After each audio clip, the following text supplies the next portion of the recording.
particularly the Spectre from Esprit just being so annoying.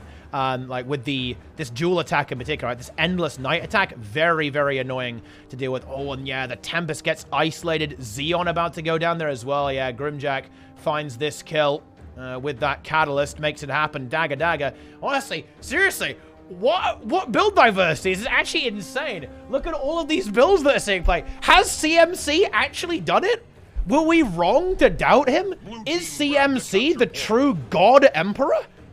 Look at all this stuff. We actually have a lot going on. I admit there are 3 Elementalists here. I will concede that on the blue team. But look, if there was only 1 Catalyst, I think it's acceptable to have a Tempest as well. Okay, I think that's acceptable. Be ready to give the signal. Are you playing or casting the monthly? I am casting. Ah, boys, I hear you're playing the monthly. That's what I've heard here. And let's see what's going on here. Ooh, so first round monthly AT. Here we go. The Krusty Krab damage sponge strategy.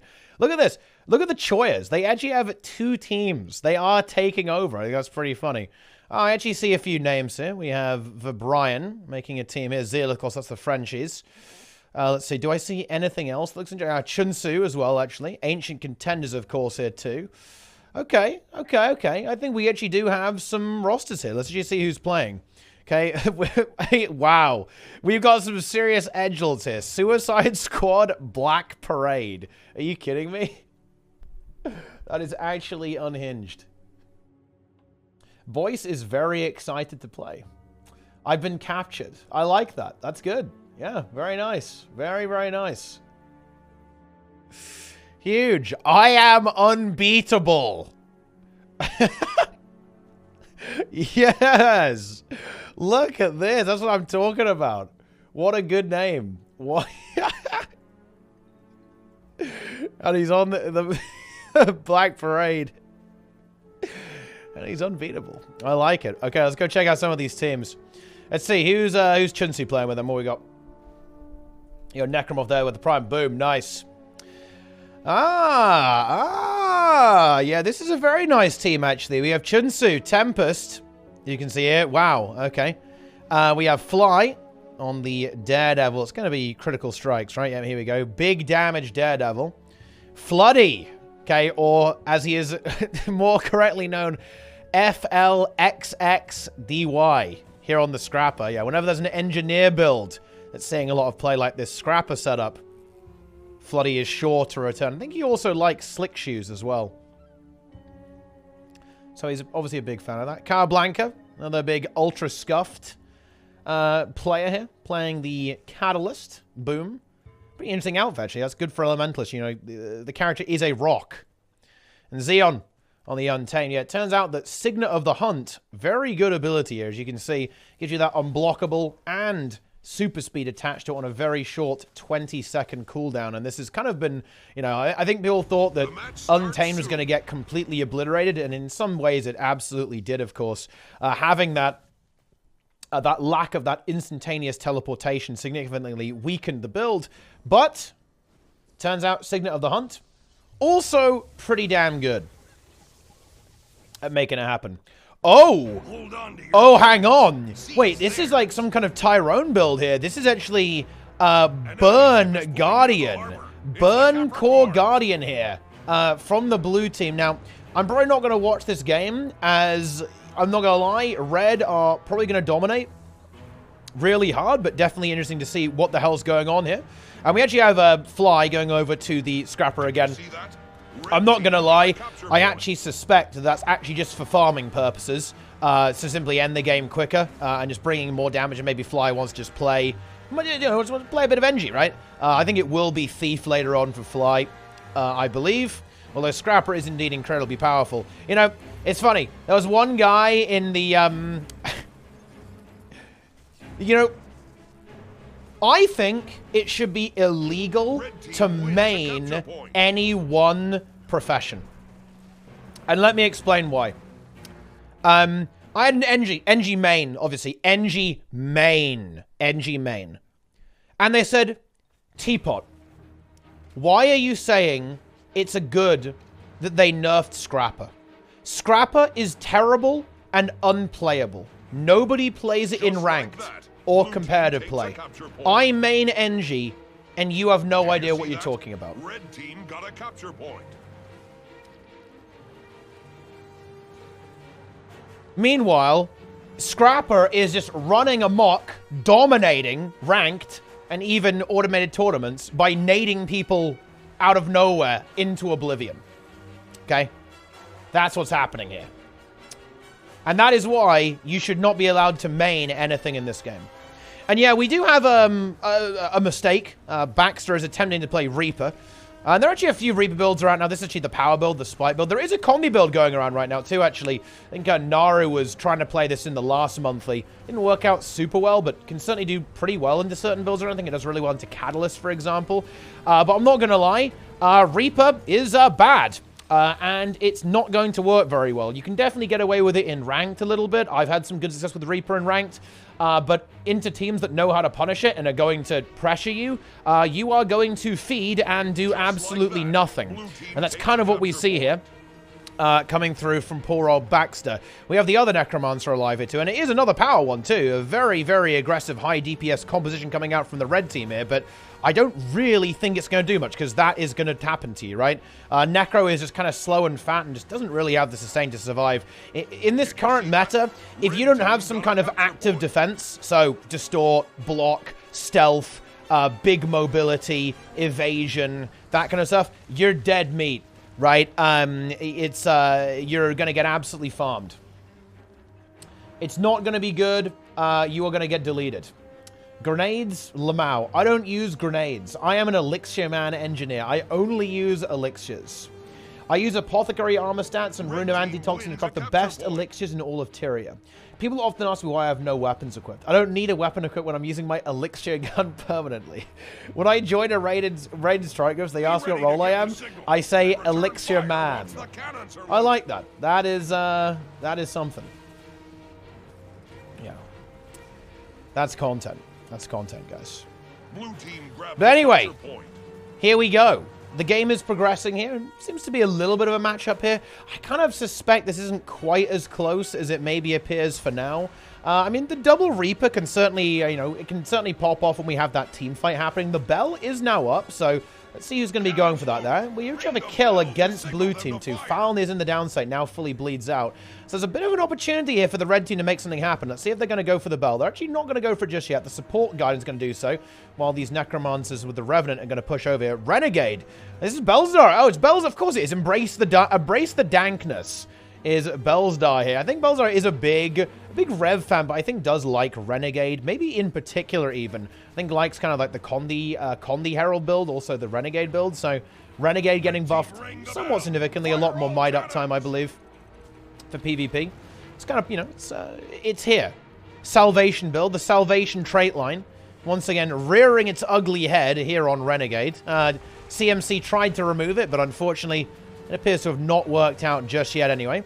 Red team get a bell for free, but this Necromancer gets a little bit caught. However, they will be able to get away. It's actually me and you. The Catalyst is dead from the blue team. Blue team need to be a little bit careful. They've been bleeding a few kills here. If they allow the red team to stabilize, they may end up losing their advantage. There's still going to be another bleed here. This core guard needs to hold on here. They're actually on their own, too. They're very isolated. The Thief will be moving in to actually help out pretty soon. And this could actually get a little bit spooky for the Thief now, for the Reaper, rather. You can see how much damage those critical strikes really, really do here on the Daredevil right now. A lot of damage onto that Reaper. However, the team from Red does arrive to reinforce and effectively saves the day. Pretty good stuff.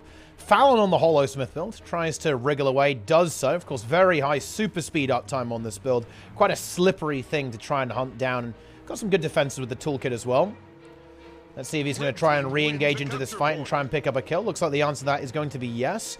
Both Reapers... Oh, no, it's only one Reaper. It's the Renegade and the Reaper here for the red team. Now, they're outnumbered here. It's a 4v3 in favor of blue. And yeah, that Necro has got to be so careful. Oh, the port was not good enough, I'm afraid. That is not... And the Moa, I believe, interrupts the Signa. Very nice usage of Moa there. Because, of course, if you get transformed and that Moa is not mitigated, it will, of course, interrupt all of your skills, as a Moa cannot cast a Signet. So that was a very nice hard interrupt there coming through from Niccolo there on the Virtuoso. Is now going to move away.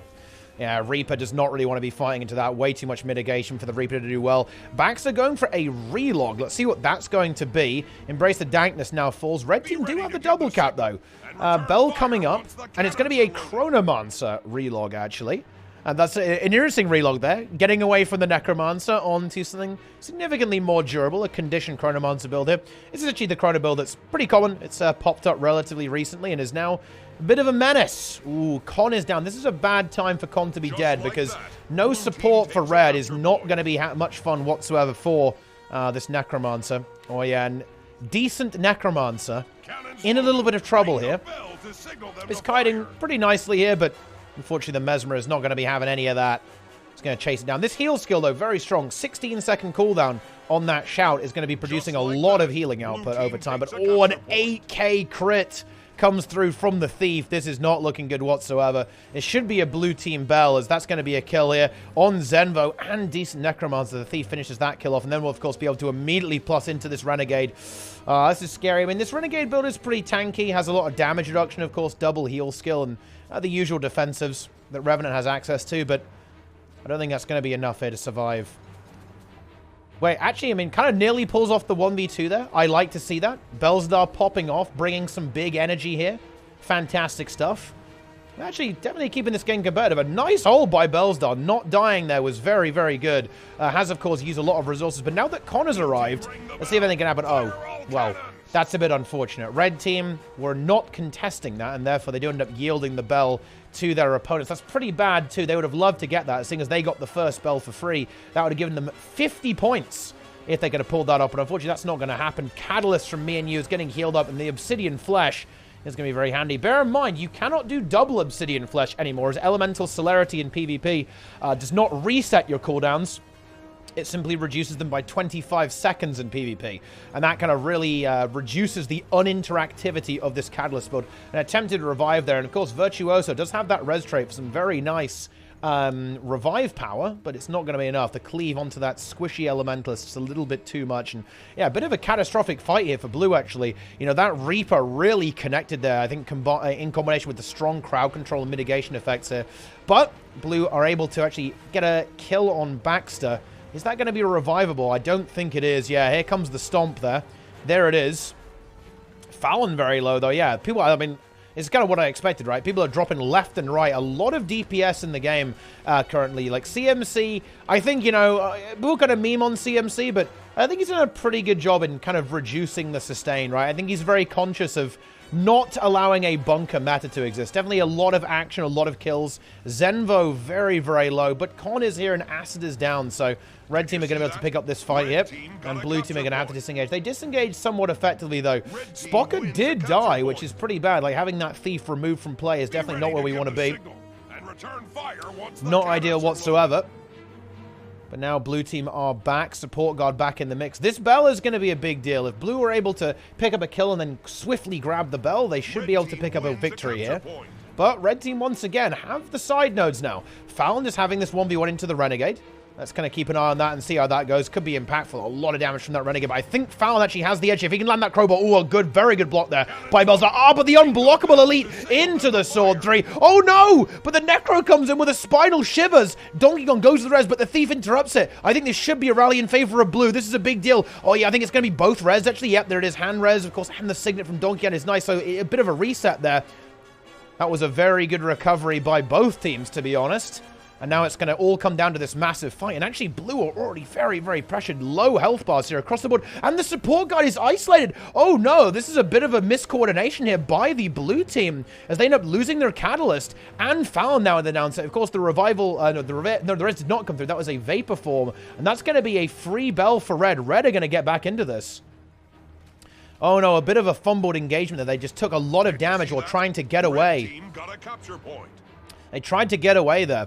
But unfortunately, they were not able to do so. And that now equalizes it, and in fact puts Red team slightly in the advantage here with 370 points to 354. No more mistakes are allowed for Blue if they want to actually win this game. They need to really execute well now, and Red team are going to get themselves a triple cap after that very decisive victory.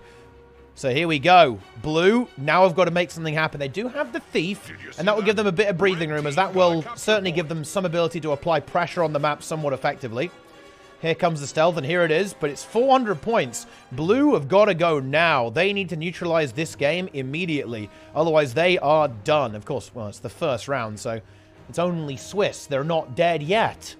This is good. Yeah, that was a good stealth up there, right? Sneaky decat there by the Virtuoso. That's going to slow down the bleeding just a little bit. Fallon doing the same there onto the Bazaar. Now they've got to win this fight, though. They've got to win this fight. This 1v1 has to go in favor of the Virtuoso, and blue team must then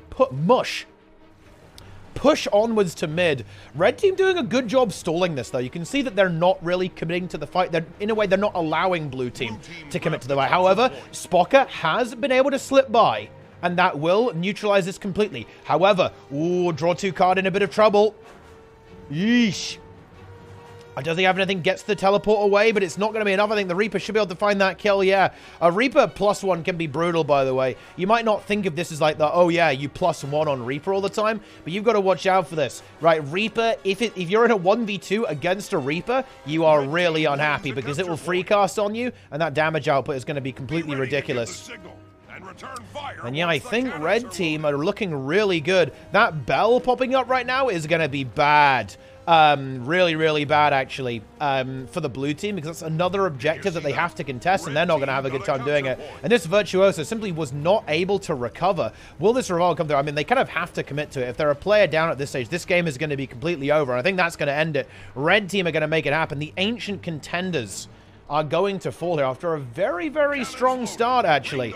A very strong start, but the red team rallied there. You know, the relog from Baxter into the double Chronomancer.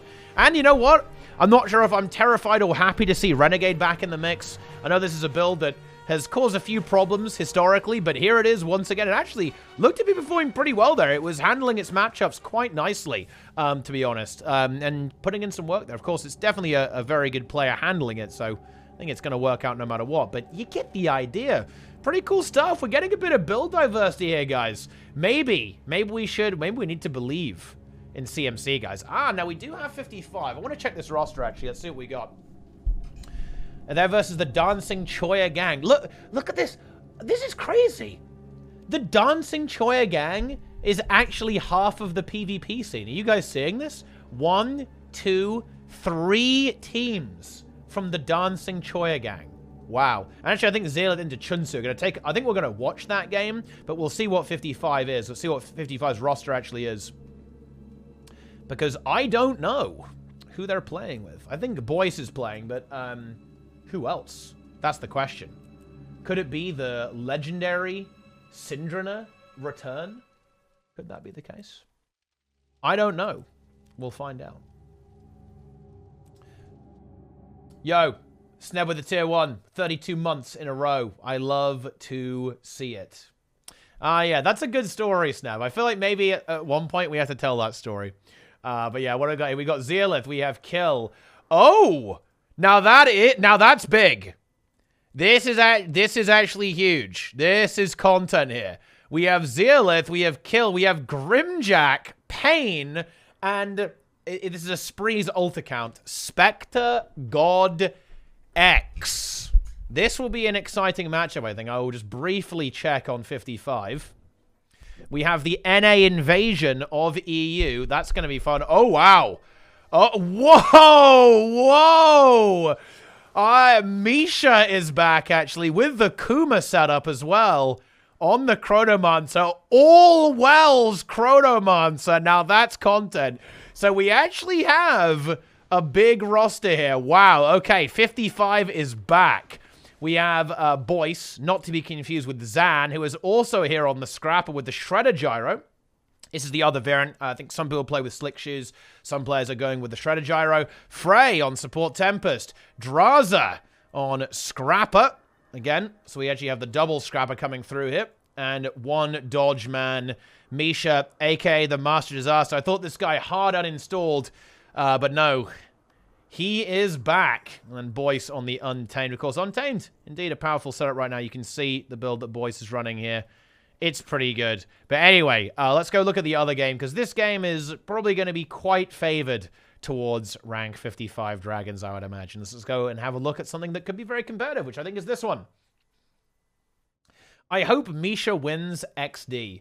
I'm a Mesmer main, and he's just so fun. People get so trolled by the clones, and his voice is so cute. Like, when he sings about lemonade lol, he's super random, but also smarter than he looks. Just like me, XD. Nice. Well, anyway, here we go, then. This is also, you know, not to be mistaken, this is a very intense game as well, gamers. 100%. It is going to be the Thief here from Fly, as you can see. And Pain. So it's going to be Pain versus Fly Thief matchups. Xeon on the Untamed as well. So, somewhat different approaches here. We have the double Catalyst coming through from the French, and I think that's going to be interesting to see how this actually shapes up. The French are pretty well known for kind of being a bit ahead of the meta a lot of the time, right? They're typically on it. They know what's best. They do a lot of theory crafting, a lot of experimentation. Somewhat similar, though, of course. I think, you know, the Catalyst in the Scrapper, they're not exactly the same, but in some sense they're the same. There's kind of like big damage, roaming DPS. You can see Grimjack just moving in there, quickly securing a kill, then moving off there, right? Highly mobile, lots of super speed, right? Very heavy burst damage. So somewhat similar approaches. Of course, both going with the Tempest right here. And it just gets me... Now, this is actually very interesting. It is going to be Staff Tempest coming out from both Elementalists here. Of course, some big reworks here to Staff with the super speed access on Windborne Speed. And, of course, stability on the Transmute Magnetic Aura. So this actually gives Elementalists a lot of stability access, which of course improves the reliability of reviving, but also just a very, very powerful boon to have in PvP in general. Of course, gaining a Magnetic Aura from Aftershock allows the Elementalist to kind of double transmute. You can see one transmute goes through, generating that stability, and it can then be reused again because of the Magnetic Aura ability here. And of course, the only way to get access to this transmute is to have Staff, right? You must have Staff. Even more Magnetic Aura, of course, on Earthshield, so a lot of stability here. And this build, of course, does give up some of that durability of having Focus. Focus, a very strong weapon for damage mitigation, but you do still have the Earth trait line. The Earth trait line, it makes you a rock, literally, right? You have Stoneheart. Earthshield still uses a powerful mitigation tool as well. So very cool to see that. So a lot of healing, lots of condition cleanser, which also converts into more healing here. Very cool to see things getting mixed up. I think Dagger Focus Tempest was being played for an actual eternity, right? You know, now we're mixing it up a little bit there. You love to see it. You absolutely love to see it. Fantastic. So far, though, blue team taking a little bit of an advantage here. And it is going to be the double Thief here from the French as well, which I think is pretty interesting. And Spectre. Spectre is not something that we've seen for a long time. But here it is. Here it is. In any case, let's see how this game is actually progressing. This is Bound Thief as well, from Pain 2. Interesting. With Signet of Shadows. Blue team Got a lot of stuff going on here. Actually, we've got Shadow Arts and Trickery, and then Daredevil. Wow, we've got some spicy things happening. A lot of different things showing up in these matches, actually. Very cool to see, actually. Very exciting, guys. Very, very exciting indeed. We love to see it. Okay, so let's see what's Red going to do. How is Red going to respond to this? So far, Blue is doing a really good job of kind of controlling the map here. You can see that Red... they are having a really tough time finding an engagement, I think. You know, Blue are just constantly pressuring them, kind of shoving them around the map. It looks like it's going to be maybe point C, where Red team try to make something happen. Floody getting chased down by that Spectre. That condition pressure, that Torment really doing some heavy DPS there. The Tempest now arrives to support. But Red still not really doing much. I'm not going to lie. Like, they're trying to find something. And they actually do find it on Kill. Here on middle, Kill's going to go down. Glypholith, though. Are we going to see the revive from the Glyph? No, there is no Glyph available, so that is not going to happen. A big damage spike coming from the Catalyst and the Thief a little bit too much. So Red finds something. This now frees up the Thief to maybe try and pick up a kill on the Spectre. Ooh. Red team wins a capture point. Sorry, on the Daredevil, rather. In fact, and yeah, does find it immediately. We have Fly coming in there, immediately finding that kill. A very high burst damage, of course. This is critical strikes. We saw those bursts, right? We've seen 8k backstabs. That's a hefty amount of health, right? That's over half your health if you're playing a Thief, of course. Very heavy DPS there. But still, you know, blue team, they haven't really lost that much. They are going to be down a node here, so they have to be a little bit careful. They don't want to lose anything else, of course. But they already have Pain back on his feet, ready to go. Oh, Floody with the sneakiest of decaps there as well. Actually manages to slip by there and get onto the node. But, oh, wow. Yeah, that Spectre is scary. Still a lot of condition pressure here. Never forget, guys. Never forget the Scepter Pistol 3. It's a bit of a monster. Any kind of beam attack, terrifying stuff. Look at it. Look at Floody. He can... Ugh. Ugh. Yeah, you can't stay there, my friend. The Tempest does reinforce, but I'm actually really surprised Floody even trying to take this. This is just feels like suicide, to be honest. Yeah, it's really forcing this Tempest to like stay here maybe much longer than confusing gameplay really wanted to. Now actually caught between a bit of a rock and a hard place as well. Doesn't really want to be here either. Now tries to move around, does get reinforced there by the Catalyst and of course the Thief. Here comes the Skyhammer, here we go. It's a very close matchup though. Blue team's certainly leading right now for sure. And actually, Floody's persistence potentially paying off. Looks like he was able to kind of outnade his opponent there and get that kill, especially with the assistance of Fly on Daredevil. So that's the end of that. Grimjack running away. Going to re-engage now onto the hammer. Of course, Spectre God X is going to bleed out, but I think there's so many... Look, there's 3 Elementalists here. Okay, you don't want to fight that. When there are 3 Elementalists, you don't want to be there, guys. That ain't great. And blue team managed to neutralize that, which is going to be very good for them. Of course, that kind of resets the map state. Gets them a little bit more control here. Spectre God X about to respawn too. Pain lurking around here. About to maybe, well, continuously trying to take this 1v1. It's kind of one of the interesting things about Daredevil, right? I think a lot of people kind of forget that Daredevil is actually very potent in a 1v1. You know, you might think, oh yeah, Thief is just for running around and 1v2ing people. Very much not the case. Thief can very much hold its own. Especially Daredevil. It's a powerful duelist in its own right. The only weakness it has is it's not great at standing on points. It has to run around a lot. Oh, wow, yeah. That's some big hunt coming through there. Some nice kiting here from a spree, but I don't think it's going to be enough. Is there any way this can be revived? Maybe. Do we have a glyph from Zealoth? We do. And he does actually manage to land it, but it might be at the cost of his own life. Magnetic Shield lands. Still very pressured. Does have some magnetic aura and can attune to water very, very soon. Wants to get into water and then earth, I imagine. But no, it's not enough. The short bow damage from that Thief is devastating. Obliterating that Spectre instantaneously, which is not ideal. Ooh, and actually now the Spectre's in trouble here as well. This could be a big turnaround moment here for Red Team. They really want to find this kill. They really, really do. And Grimjack down here on middle as well. Cabablanca just going crazy. Tempest from the Red Team comes back. Oh, we need to see this rival over here, though. Ooh, there's a scrap of Function Gyro getting that res. They absolutely do. And actually, all of a sudden, Red Team, they're in a bad spot. The Spectre did get away from Blue. That's really, really nice. If they'd lost that, that could have been potentially catastrophic. Red team wins a capture point. Losing a lot of presence on the map when that other Thief goes down. I'm very curious if we will see any composition adjustments in response to this. Because this is an interesting game, that's for sure. A very interesting game. Red Team really battling for this, though. Really, really battling for this. All nodes now neutralized. Red should be able to pick up middle, though, very shortly. There we go.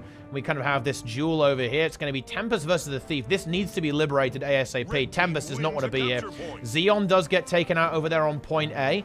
Floody now moving in. We'll be able to get this Tempest to rotate out. There we go. And blue team, can they try and restabilize us? They're still ahead, of course, by 40 points, and it's a slow game. We could very much be looking at a timer game here. That is typical for Skyhammer, though, especially when teams are evenly matched. I think this is something that I actually want to point out here. I think people go, oh, it's a timer game, that's lame and boring. Often, that can actually be the exact opposite. Of course, you can sometimes have very boring timer games, but that's not always the case. Oh, and Grimjack gets taken out, and just that Catalyst and Thief damage is so much. He was not able to survive there, and that's going to be a hammer in favor of Red, I think. Yeah, that's going to have to be kill, just simply leaving there. Yeah, Zealoth arrives, but not able to get in time to contest, I'm afraid. Yeah, timer games can often be that they're very intense matchups with evenly matched teams trading blow for blow, and I think that's very much what's happening here. Red Team, though, they still need to find a little bit more. They still need a bit more. Xeon trying to get point A. The Thief is going to try and deny that as much as possible. Oh, Spectre God X getting hunted down. And yeah, this is the bit of the vulnerability of the Spectre. Spectre is just not as tanky as it once was. You do have plenty of mobility, all these wells, and going, of course, the sword main hand. But look at the hunt. This is a bit of a dragon-type Pokemon situation. This Spectre is having a really hard time dealing with this Thief from Fly. The mobility, the disengage is simply not good enough from the Spectre. And even though Spectre God X does get revived up right now, that's a resource that's now been used by the blue team to actually get that player back on their feet. But red, Cabablanca very, very low indeed. But the healing is pretty colossal, actually, from the Tempest. Looks like Cabablanca is going to be holding on just fine, at least for now. Here we go. Let's see. And it's just 30 points in it right now. So we're just looking for a kill, pretty much. Oh, and Xeon does get eliminated. Like, the Thieves are really putting in work here for both teams, to be frank. They really, really are. They're completely going for it. Ooh, that's a massive Condi Bomb from Spectre God X. And Pain does go... Sorry, Fly does get taken out there. Red Daredevil eliminated. Spectre God X cleaving that out. I don't think... Ooh, there's no way that function gyro works, right? There's absolutely no shot. No, that is... The gyro is dead, and that will be the Thief cleared out. It does, of course... I guess, deny the point for a little bit, but of course denies the respawn of their own teammate for a little bit. Let's see. Red team trying to find something. Kill does arrive to point B and gets that contest for long enough for the rest of the blue team to actually reinforce. Ooh, and this is very scary for the red team. That Tempest gets pulled in. This is a very precarious situation. Ooh, interrupted on a lot of these heals. I think that is a dead Tempest. Yes, it is.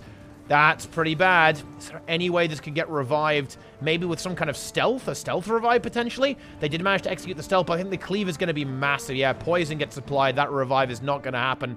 Blue team, now with a double cap, they're going to be extending their lead a little bit. And Xeon, having a lot of trouble, might end up going down. But actually, hang on, the counter gank here. Here it comes. There's the interrupt. Could this be the end of Pain? I think it is, yes. Blue Daredevil goes down. It's a downstate battle, but it does not matter as the Ranger can self-res, and of course, the Red Daredevil will eliminate that player very quickly, so Xeon should be able to pick up point A. Or, however, we got Cabablanca dead on the other side. It's just, everyone's dying. This is ridiculous. It's absolutely insane. Yeah, I mean, I think we got to see Chunsu get out of here. Confusing gameplay. Needs to run immediately. Blue team are losing everything, though. They did get the Sky Hammer, but they don't really have anything behind that. So, yeah, red team did actually just immediately lose their point A. A bit unlucky there. But blue managed to pick up C immediately. And red, they're in a bit of trouble here. They only have 2 minutes left on the timer. 2 minutes 30. And they've got to make up 70-odd points. That's going to be very difficult, I think, in a game like this. Especially with the Double Thief. Double Thief, really hard to hold the map against, of course. Really, really hard to do that. As, you know, there's simply so much mobility and so much deception that it's very difficult to cover everything. And yeah, Spectre God X just pushing big into this Scrapper. And that Scrapper having a really tough time. That condition pressure is vicious from Spectre God X. Yeah, picks up that kill immediately. Chunsu does arrive. Is there any way this could... There'd have to be a very clean interrupt. Oh, no! Oh, yeah, it actually was a bit of a flib there, unfortunately. Flib-flub from Spectre God X. But I don't think it matters anymore. The point deficit is simply too great. It is simply not good enough.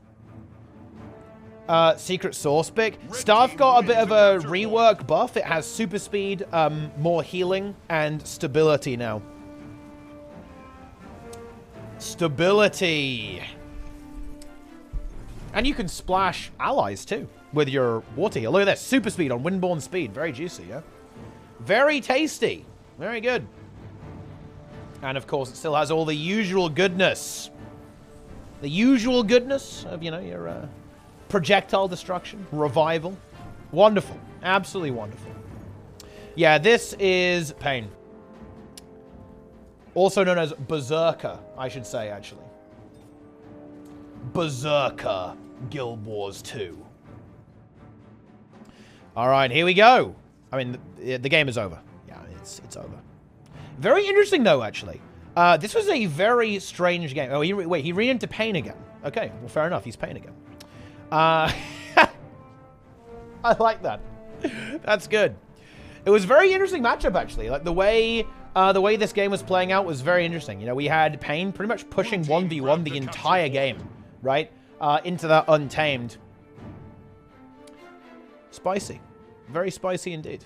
And Xeon actually having difficulty in that matchup. A fun match. A very very fun match indeed. There you go. That's the end of that. Who's Brian playing with, actually? That's a good question. It's a very good question. But it's going to be a victory for French cheese.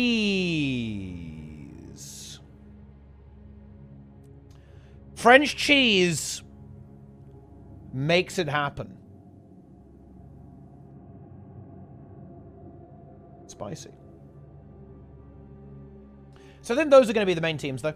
Right? Rank 55 Dragons, and we also have Zeolith's team, French Cheese, and Chunsu, which is kind of, I guess, ultra scuffed. Or ultra numb. Something like that. Wow, someone just dropped a precursor. Unfortunately for them, it's Rage. How much does that even cost these days? 20 gold! That's sad. Imagine getting a precursor. You could get Dawn. Wow, precursors are not that expensive anymore, huh?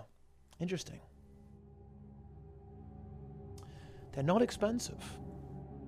Do you guys remember when a legendary was like 4.5k gold? Ah, oh, man. I remember that. I definitely remember that.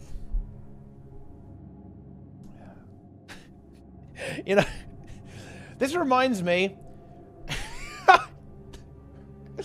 This is so troll. You know, when I first bought Bolt, I was like, oh man, I want to get Bolt. And then a friend of mine, Brazil, said, I know a guy who can hook you up. And I was like, okay, I'll do a trade. And I traded out of game, so not through the trading post. I did it, it was like a peer-to-peer transaction. And then I got the Bolt. And then afterwards, Brazil told me, oh yeah, by the way, I trolled you. That guy is an RMT god. I was like, wait, what do you mean by that? Like, and yeah, he just said, yeah, like, this guy is an RMT overlord for Guild Wars 2. I was like, oh, okay. Maybe you should have told me that before I bought a legendary from him. Yeah, very good. We will try and look at the other teams, yes. We'll try and, we're going to go check out a whole bunch of teams. Have no fear, my friends. We're going to check it out. Are there any other games going? I think this one's going. What do we got here? Looks pretty close too, actually. Pretty spicy game. Ooh. Red team has recovered a little bit. Oh, shit. It's 4-4-2 to 4-4-1. It is Falco. I love Girls Aloud. Call the shots here. We have Timper, we have Grindfather, and Fort Huck. Nice. However, I'm pretty sure red team wins. Oh, actually, hang on. Wait, no. The kills. Blue team now gets ahead, actually. I saw those kills. 2 kills now have been locked in by the blue team. They are now 1 point ahead, and they're going to cap middle. Blue team has managed to get away with it. Red team just inted. They fed on mid. They had to hold off, but they couldn't do it. They couldn't hold that fight. Just like that. And there it is. Blue team actually picks up the cap, and they're going to win with just a few points in it, with a few seconds out. It was a very close game. Red team making a big recovery, but it's not going to be enough. That is the end. Another kill being scored by blue, and that is it. Boom. Huge.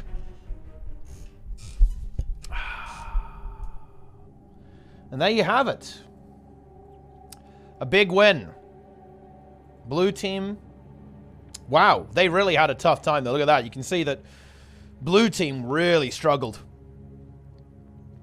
Were not able to get any kills, and their opponents, red team, really getting kills. Wow, it's actually somewhat impressive that red team didn't manage to come back there, because they were getting loads of kills, but they just didn't get anything done on the map whatsoever. They must have been zerging quite a bit, because you can see here they just had like 20 kills in a row without their opponents really getting anything, but they didn't really get any map presence from that, so they were probably a little over-focused on kills and a little under-focused on actually getting the objectives.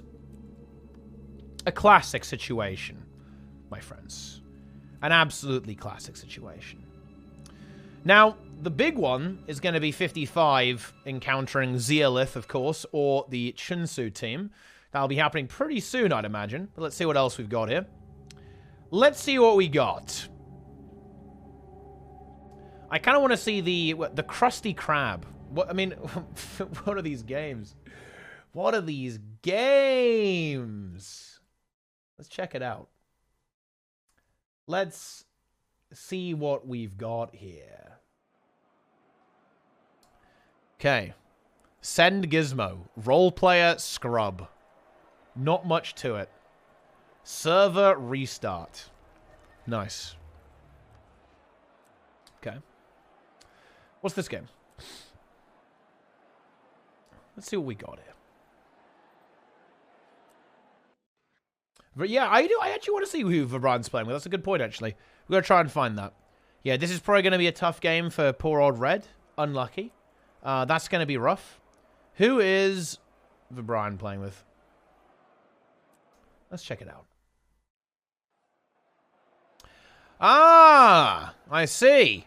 Oh, it is Breed Bull, in fact. We have Whisper in the Void. Core Necromancer. Ooh. Hold on to your points. Seize With theirs. Spite, in fact, for the... That's actually a very interesting setup there. Even more Boon Corruption. Bit more damage. Might stacking, of course, with the Corrupt Boon. Curses, Spite, and Soul Reaping. Interesting.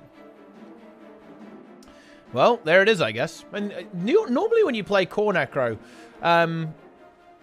it looks a little bit like this. Red team wins a capture point. Usually with Blood Magic. This one a bit more aggressive, though. A bit more damage. Capture point. We have the Spellbreaker coming through here. Did get nerfed, and we actually haven't seen that many Spellbreakers. But it's oh, is this the Rabid build? Yeah, this was like the I think this was like the build that Goku started playing, I believe, or something similar to this. It was like Rabid Spellbreaker. Very disgusting build to play against with Longbow. Yeah, and then we got the sword offhand as well. I like that. We love to see that. Meanwhile, we have the Catalyst here. Oh, Marauder Catalyst this time. And Aeon on Support Guardian, but goodness me. Yeah, Support Guard I feel like is a little tricky these days. I don't think it really does super well into a lot of the builds that see play right now. It's a little bit too a little bit too easy just to kind of pain train it. Like, the problem with Core Guard is that it has some mitigation. You have Aegis and so on, of course. You can block attacks and you have stability, and you do have your invulnerability with renewed focus. But it's a little bit too reliant on kind of absorbing damage rather than mitigating it. That's where the Tempest really excels. The Tempest is amazing at kind of not taking any damage whatsoever and not dying. Has a lot of mitigation attached to it. Whereas Support Guardian, you are going to suffer. You know, you are going to get... They will chase you down and they will kill you. It's a little bit pain there, guys. Certainly a little bit painful. However, I've got to say here, Red Team doing a great job early on in this game, picking up another kill on this Necromancer. And I think Red Team have definitely identified what to do here, like just focus down this Necro as hard as possible. The revival does come through, but how long is that going to last? I don't think it's going to last very long whatsoever. Catalyst, I haven't seen really hunting down this Reaper with some great effectiveness. Guardian is, I think, used pretty much everything. Yeah, used everything. And Con's power to keep that Necro alive, but I don't think it's going to be enough. There's no revive. It was already used. There is stability, so maybe a potential revive could be attempted. Rezzing through the wall is nice, and actually they do manage to get that. That was a good res there with some good knockback usage to deny the cleave from the Red Team as best as they possibly could. But that Necro is going down again. Oh, and the Stomp is going to land this time around, so they aren't able to get that player back up this time. Red Team did invest quite a lot of time into that, though. However, Demolish, doing a great job in this 1v1, actually just flat kills the opponent. Is that a mirror? I believe it's probably a very similar build, if not a mirror, here from both these players. Yeah, more or less the same setup here. As you can see, Demolish, a powerful duelist gamer. Zenvo is actually maybe going to get res. The Time Warp is going to go down, though. Is that enough? Not a lot of cleave here, of course. The CC from the Chrono, is it enough? It is not. Con took heavy pressure going for that revive, but a very nice decision to go for that. Whisper in the Void in a lot of trouble. That's a full Shroud and should be able to survive. Oh, no! Tried to go for the heal skill, but could not quite get there, I'm afraid. Aeon attempts the revival and is not able to get it. The Stomp comes through from Con. And red team faltering just a little bit. Just a little bit. Blue team highly zerging, so they need to be a little bit careful about that. But I think Aeon's in a really tough spot as well. Oh, I don't think Aeon can really get away here. The stability of the pain train is here. The Reaper lands and connects, getting rid of that player. Red team got a capture point. However, we do have Souls, also known as the Breed Bull, successfully neutralized that. He's playing Thief. He's actually relogged to Thief, guys. He's basically been running around the map, decapping everything and capping it. And you know what? It's working. It turns out very, very effective strategy is to stand on the points and capture them. It certainly worked out very well for Souls here. Here we go. Now begins the 1v1 into Baxter here. Aeon moving in. Just like that. Bit of a 3v1 situation here. I'm not really... Well, I guess they might as well do this. They don't really have that much else they can do right now. Like, losing Demolish here. And, well... Wait, who's actually in trouble? This is going to be Avancine, right? Yeah, Avancine is a little bit of a predicament here. It does still have a lot of the Elemental's defense, so should be okay. No Obsidian Flesh, so after that, that's pretty much everything gone. But the support is here from the Guardian. The support guard flailing ineffectually there with the sword auto attacks. We love to see that.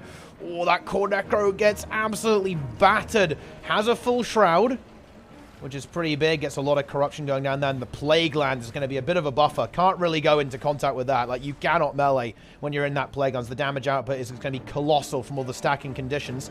Corrupt Boon. What a beast. It's actually a very strong ability now. 5 boons corrupted in conditions. Of course, when you're dealing with something like a Renegade that actually does have a good chunk of boons, or a Guardian or Elementalist, that can be a devastating ability to try and land there. But, oh, I think the Core Necro is going to go down. However, that might be revival. I think it is. Aeon lands that Signet immediately. Very, very nice there. Gets that Necromancer back on their feet. Has a lot of healing, too. The Necro holds firm, at least for the time being, whereas the enemy Necromancer, very, very low now. Haven't seen finish the job here. Some last-minute healing coming through from Con. Here comes the Necromancer from red. Who's going to go down? I think these Necromancers should die. Is there a Signet? There is, but it's interrupted. That might end up being a confirmed kill here. The revival is being attended, but I doubt that's enough there. And yeah, Demolish finds that kill. Of course, Chronomancer great at going for that. Does have access to a good chunk of little mini stabilities with Bounty with Disillusionment. And of course, Distortion, although that was not used in that particular instance.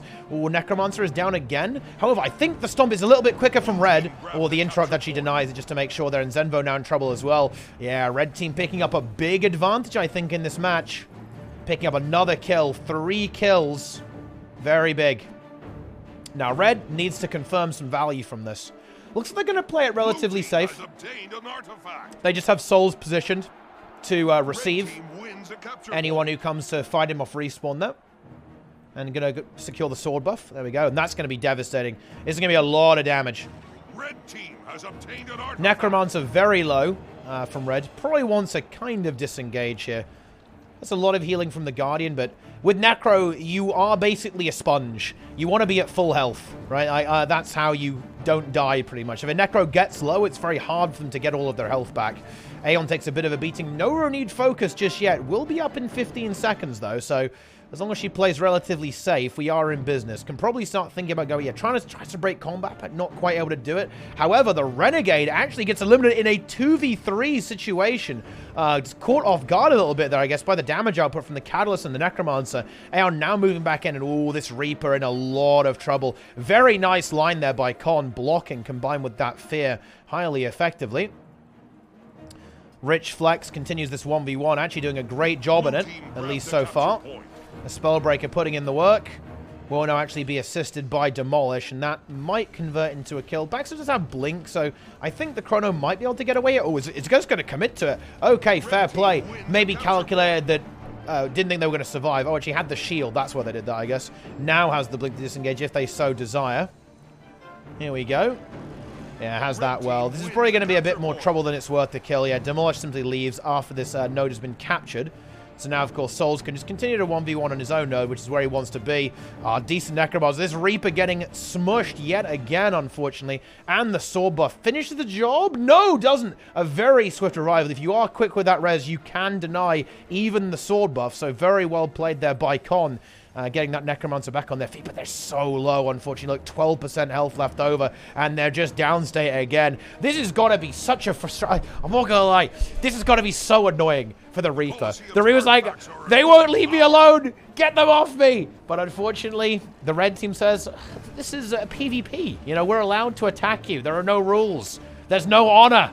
We will focus you the entire game. And, well, it's certainly working out pretty well for them, as that Reaper is getting deleted. And of course, you know, the core Necromancer is such an annoyance for that Reaper too. That quickness that the Reaper utilizes from the Grandmaster trait is just going to be constantly corrupted into slow, which is so frustrating. That, you know, you have the Spiteful Spirit, you have the Weakening Shroud, you have the Scepter 3. Super annoying to deal with. A Corrupt Boon as well, of course. Very, very annoying for that Reaper to deal with. The weakness application is going to nullify so much of the output. Core Necromancer is down, though. However, Catalyst, nearly gets a counter downside there with that Dragon Suit, but somehow the Renegade was able to survive just barely. But you do have to look at the score here. Red team really pulling ahead here in this situation. They have a 130-point lead, which is exactly what they need to win this game. Red team has obtained an artifact. I'm pretty sure that unless red team trolls and just feeds, they are in business here. If they can win a single fight, they pretty much lock in their victory, and they may well be about to do that, as Zenvo is very, very low here. Zen Voodoo. Guiding really nicely, actually. Has some great support from Con. Con really putting in the work of support, actually. Doing a great job on that Core Guardian. And Zenvo, of course, chaining together all these defenses. We have the Echo of Memory, the Distortion, and so on. But they are about to run out. There is a Time Warp, but it's not going to be able to connect. And, yeah, that might kind of spell the end of this game. Con going to go for that Revival combined with Belzar, the Renegade. Is that going to happen? It actually is. Very, very nice. But, oh, unfortunately, the cleave was massive. And even though that Revival did come through, it does come at the cost, a terrible cost, of the Chronomancer and the Renegade here, and potentially the Reaper too. Yeah, that Reaper not looking so hot. 0 health. Reaper is down, and I think that should be the locked-in victory. All red team have to do is play safe, and that's exactly what Souls is doing. He recognizes the win con here, moves over. Ooh, a nice gravity well, but it is countered fully, you could say, by the Spellbreaker, who's able to make it and then able to stand on the point. And this will pretty much lock in that victory, particularly as we also see Demolish in position to secure the Lion Node 2. And at this stage, if you're red team, you just play safe. All they have to do is not throw, pretty much. They have their duelists positioned really nicely on the side nodes. Just don't die on middle, even yield middle if they have to, right? It's not a big deal. Core Necromancer standing firm. Who's the Core Necromancer? This is Brian. Classic old school PvPer. Multi-monthly AT winner, gamer, all that kind of good stuff. The Colosseum's artifacts So yeah, red team, they've got this one in the bag. Let's see if there are any other games. What about this team? Ah, it's these teams. I'm not gonna lie, I don't know who these people are. But let's see if we can find some exciting games. Wow, some of these were pretty brutal. Holy shit. Ah, the Dancing Choya Gang are having an intense matchup. Let's go take a look at that. Let's go check it out. So, we have Crafty K, the Willbender. You know, did you see that? Red team got a capture point. This is the thing.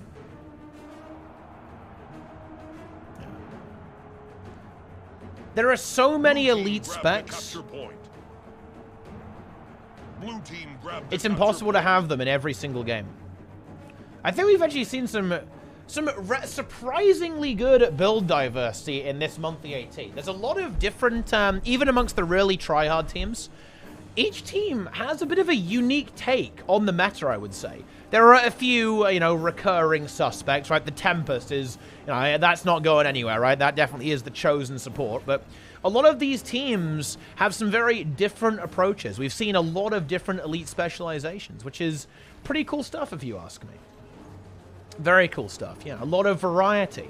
I think it will be very interesting to see how it all clashes. I hope we get some. I hope we get some rounds between all of those top 3 teams in Swiss. It'll be cool to see every permutation of that matchup to see how they all interact together. Or maybe if those teams would go ahead and actually adapt and potentially make some rerolls and adjustments to their composition to counter their opponents. Either way. Can Red Team come back here? They just lost a player. That's pretty not good. Ooh, and yeah, Crafty K in a 1v2. The Thief does actually make it in, so if they can get some really quick kills here, this could be big. Can Crafty K find this kill? Wants to maybe go for it onto the Soul Beast. I think that is a pretty solid target. Let's see if they can make that happen. Ooh, Crafty K takes a bit of a big hit there. But you should never underestimate the Willbender. It can do some serious damage. If left to its own devices. Wants to go for a kill. Can they find it? Yes, I think. Wow, very ballsy play there from Crafty K, but it does pay off. Now, we need to see a decap on middle. This kill needs to be secured, maybe alongside that Chronomancer. Oh, no. No. The Thief has got to help here. Needs to finish this. Oh, why would you go for the stomp? Ah! Holy shit. Dude, that was actual a betrayal. Oh my god. IRS Vengeance just stabbing Crafty K in the back by not cleaving that. Oh no. That was very unfortunate. You hate to see that. Brutal. I think they were going to lose anyway, but still. They were probably dead either way because they were losing this fight, or they weren't really progressing that fight super well, and, well, they were kind of running out of time, but, yeah. Ouch! That is pain. That is very unfortunate. But these things happen. Mistakes are made, guys. Mistakes are made. And that's the end of the round. Let's move on to the next round.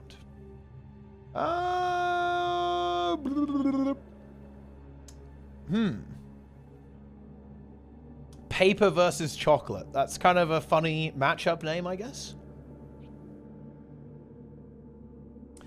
55 versus O'Brien. Not gonna. I kind of want to see what 55 actually do. Let's see how they actually play, because we actually haven't seen any of their games yet. Let's get in there, right? Let's go check it out. Let's check out that situation. See how that composition operates. I believe it's a double scrapper, so yeah. It's going to be disgusting. Absolutely disgusting, my friends. Yeah, there's no mech. That is true. There's no mechanist. Yeah. Peepo Cheer. I like Peepo Cheer. And Cheergy. We have Cheergy, and we also have Peepo Cheer. All right, here we go. Dude, that voice emote is so scary, man. Holy shit. The red eyes, man. That's crazy. I like that. All right, well, let's see what Red Team can do. Very tough matchup. In fact, I think it's possible that 55, even though they haven't really been playing as much recently, especially, Boyce has not played in the monthlies for a while, I think. And Misha, also the same, and Zan. They're still active players. Zan's been playing a lot of ranked, I believe, and, well, Boyce is the ranked god. Misha, I think, has been playing a little bit too. It's going to be Frey here on the Tempest with that staff once again. The ultimate theory craft, guys. The ultimate build. The ultimate elementalist. Look, you can finally live out your fire wizard dreams in PvP, guys. Come and be a water earth wizard. You can be a mud wizard in PvP with staff. Insane.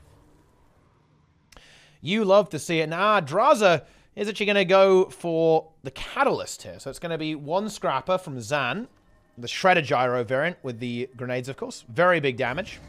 Catalyst coming through from Draza. Misha on Mass Wells Chronomancer. Here it is. Only Wells. Okay, look. Playing as, as the skills designer intended you to.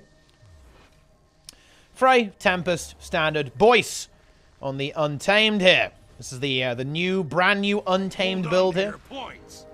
Brutish Seals with your Signet of the Hunt activation. Wow. Incredible. And we have the other side here. Demolish playing something very similar. We have the Time Warp instead of the Gravity Well, and Mirror Images instead of one of the wells. Which well is it that is being replaced? Looks like it's actually the, yes, Well of Recall being played here. Or, oh yeah, they changed the name. Well of Senility. Here for the blue team. Support Guardian here. Now, this Support Guard, this might be a little bit pain. There's a lot of damage on the blue team here. I'm actually almost surprised to see blue not go for a 3-node play here. I guess they aren't quite as mobile as when you actually kind of bring a thief into the play. It's still pretty fast, though. But here we go. There's going to be a massive team fight. I'm not really sure what's going to happen here. I do suspect that, yeah, that's kind of what I expected. The problem is that there are quite a lot of vulnerable targets that, to be frank, they are kind of prey, right? You know, they are kind of a rabbit, and the blue team is, you know, I don't know, like a lion or something, you know, a tiger, maybe a fox, a badger, I don't know. Ouch. That's quite painful. As you can see, the Necromancer died within 1 second, and then everyone else died as well. And yeah, and this is kind of why I was saying that I'm not a huge fan of Necro in the current meta right now, because there are just so many things that farm you. Untamed is going to own you. Catalyst is going to own you. Scrapper is going to completely farm you. It's kind of difficult. And to be honest, it's the Necromancer. It's not that great at killing anything on the blue team, too. Necro can definitely kill a Scrapper, for sure. Scrapper, you know, is kind of something... It's a bit of a brawler, right? And Necro loves to brawl, so it can definitely kind of deal with this. But it's not like the Scrapper is bad into the Necro, right? Like, grenades are very hard to deal with for a Necro. You can already see. He left spawn, he has to go back. He left spawn for 1 second. He's got to go immediately, right?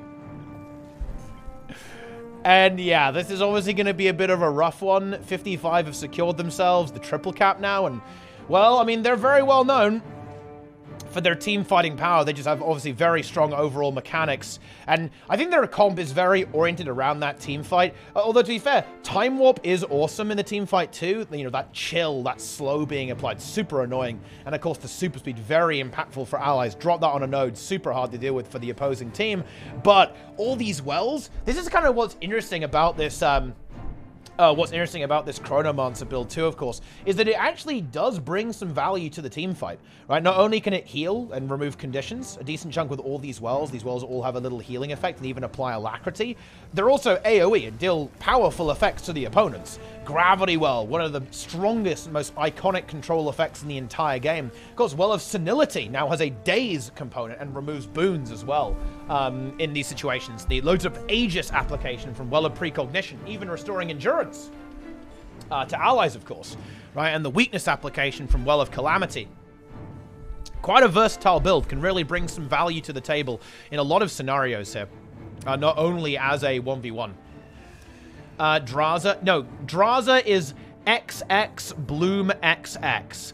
This was from a time where the French decided to roleplay as fairies. I believe, you know what's weird? I had never heard of this, show, but I believe it is an animated show by the name of Winx Club, I believe. And yeah, I was the only one who didn't get the reference. I know what's up with that. But yeah, and Draza, as you can see, is a beautiful fairy. XX Bloom XX. But anyway, this game is definitely over. 55, certainly not disappointing. Never a slouch around 55. They're always ready to pump. They absolutely are. Let's see what else we got here. Are there any interesting games? Let's have a look. Looks like Zealith team doing really well here. What about the Hardstuck team? It's an anime. Wow. Oh my god. Dude, Hardstuck team just dominating here. 310 points to 41. You love to see it, guys. Wow. That is just insane. That is wild, my friends. It really is.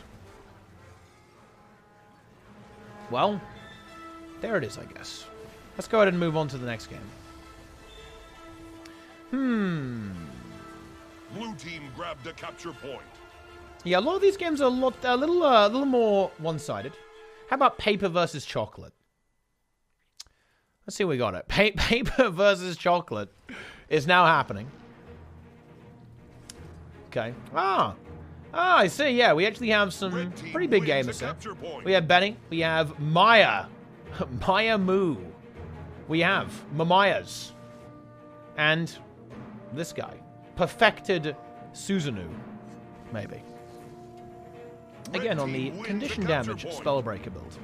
However, I feel like I have cursed the blue team, as I have joined, and even though they were having a wonderful competitive match, they have now been triple capped, and now they're losing really hard. And I feel a little bit bad about that. You know, it's never fun when that happens. Oh yeah, the Reaper really hunting down the Tempest here as well. Ooh, this is pretty scary. I think the Earth Shield has been used. Oh, Belzar reflects a lot of his own attacks back onto himself. Earth, Stoneheart putting in the work there. Holy shit.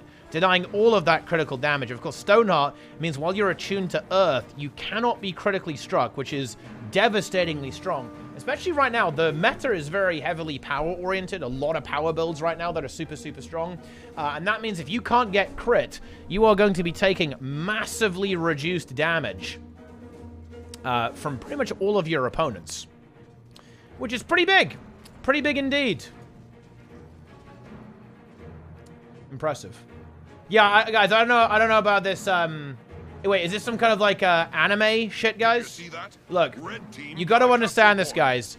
I don't watch anime at all. So any kind of anime reference, I'm not gonna see it, right? If this is some kind of anime thing, weeb thing, I don't know. I don't know anything about it.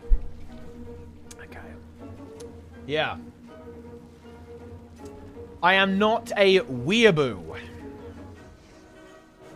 If you are a weeaboo, please put ayaya in the chat. I want to quickly check all the weeaboos.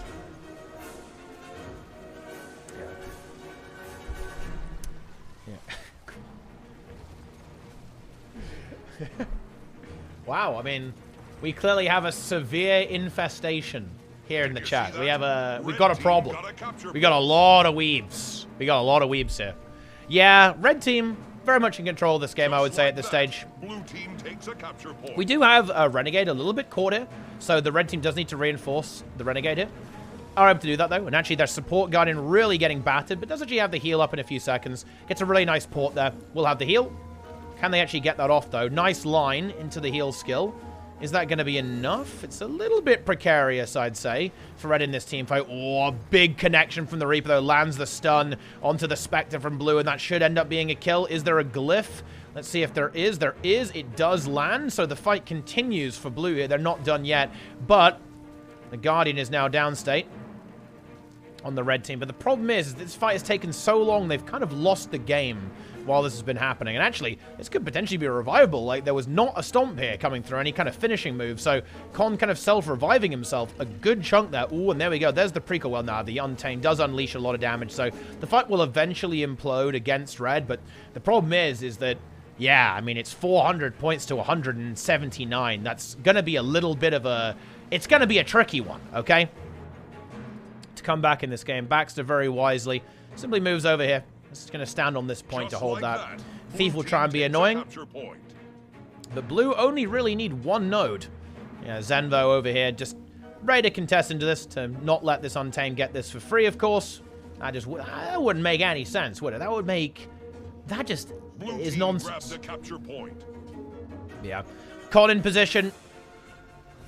And respawns for red team. Should stabilize. A little bit scary, actually. Hang on a minute. This is a little bit spooky. The respawns are actually not reinforcing this fight, and that means that Con is definitely dead here. I don't think he's going to be getting out of this one. Gets a good kite, but it's not going to be enough. You can see the blue team simply surge after that player, eliminating them. Red team do go for a push on middle here, but I'm actually not sure if they're going to be able to get that much done here. It's a pretty big node that gives blue team a lot of room for kiting around all over the place. Spellbreaker is going to be difficult to get rid of, but no, the stun is too much actually there from the Reaper.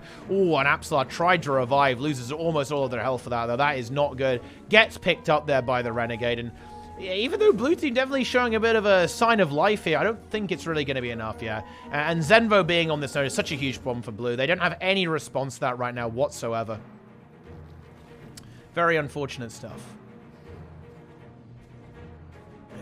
The only Rev player in the tournament, GigaChad. Yeah, and a glorious Revenant player as well. I would say Belzadar, definitely one of the, how would I say it? The classic Rev players. You know, like a vintage Revenant player, if you will. You know, he's like a finely aged cheese.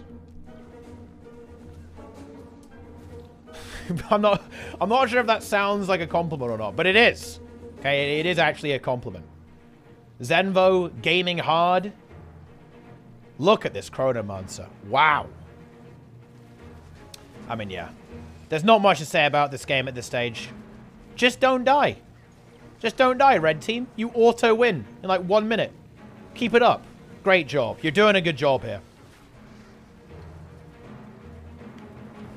You can actually do a pretty degenerate thing with continuum shift in situations like this.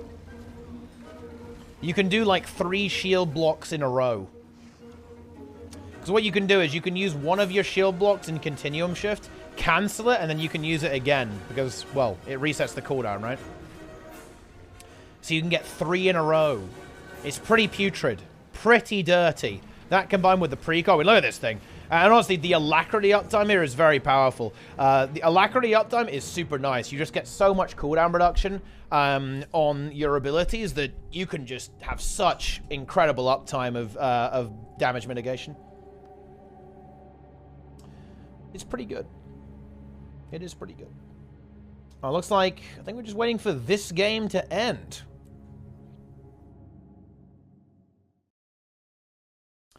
All right, here we go. Nice.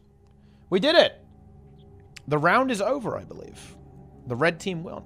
Congratulations, red team. Well played. Ah, yeah, here we go. Now it's going to be Zealith versus 55. That's a fun one. That's going to be spicy. And, oh, wow, we have 2 pretty exciting games. We have Chunsu versus O'Brien and also Zealith versus rank 55 Dragons. It's a 5-round AT, so we are actually getting on with it. We're going to be onto the eliminations pretty soon.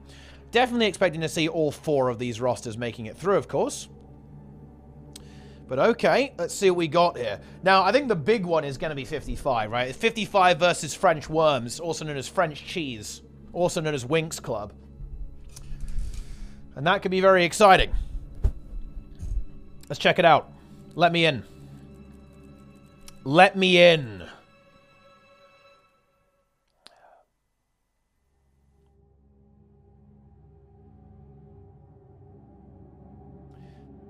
I will never get into the game.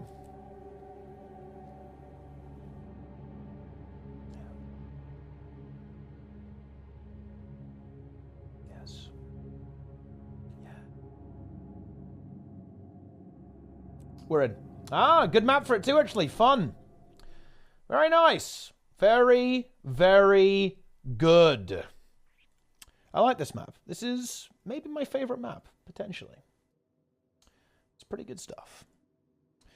So, once again, let's see what we've got going on here. Well, I'll tell you what we've got going on. It's Boyce. Untamed. Ah, he's interesting setup here. He's actually the snowman char, as you can see. Honestly, I'm a big fan of the snowman head. It looked really cool in Guild Wars 1. You had the snowman head there. It looks a bit weird on Char, not gonna lie. He's just relogging. He's like, fuck you, don't look at my character. Fair enough. Understood. We also have Misha on the Well Lord, the Wellomancer. And I like this, guys. I like this a lot. This feels very good. This is RP. He is the Wellomancer. You know, he will only use wells. He refuses to use anything that is not a well. XX, Bloom, XX, Draza, Frey, Tempest, Zan, Scrapper Man. Oh, look, this is a well-themed game, guys. Look, because think about it. Gyros are wells. So we have, how many wells do we have on the red team? We actually have 5 wells and 4 wells here, guys. We have 9 wells. Wow, that's nearly a well for each player in this game. Very exciting. On the other side, again, this is why this is going to be so much fun, gamers. Totally different approach here. We have the double catalyst, so a lot of damage, that roaming DPS output. Of course, we have the Tempest as well from Zeolith, but we have the double Thief coming out from the Frenchies. So let's see how that's going to play out. This is something that I think does actually almost like match the style of the teams. The French, they love to rotate. They love to try and play the fight and really pick their matchup. So it doesn't surprise me to go with these Thieves. And again, this Thief build definitely does well into the Untamed as well. And we're going to be seeing the same thing, right? We're going to be seeing Pain really pushing these 1v1s by the looks of this. Really pushing a lot of these fights on his own, doing his thing, making his Thief montage, right? Maybe recording his mixtape at the same time. We don't know. Anyway. Yeah, and actually, Blue Team, they almost do kind of deceive their opponents a little bit. They do almost get the better of 55 there. Just 55 just all surge towards middle, looking for a big fight. They didn't find it, though. And now, we actually have the teams kind of splitting up a bit. Oh, look at that damage. The burst onto kill was massive, but very good healing. Of course, Tempest can really bring some high blue numbers to the... green numbers to the table. Blue numbers, that will be Barrier. This is not Scourge. I guess the Spectre can bring the blue numbers.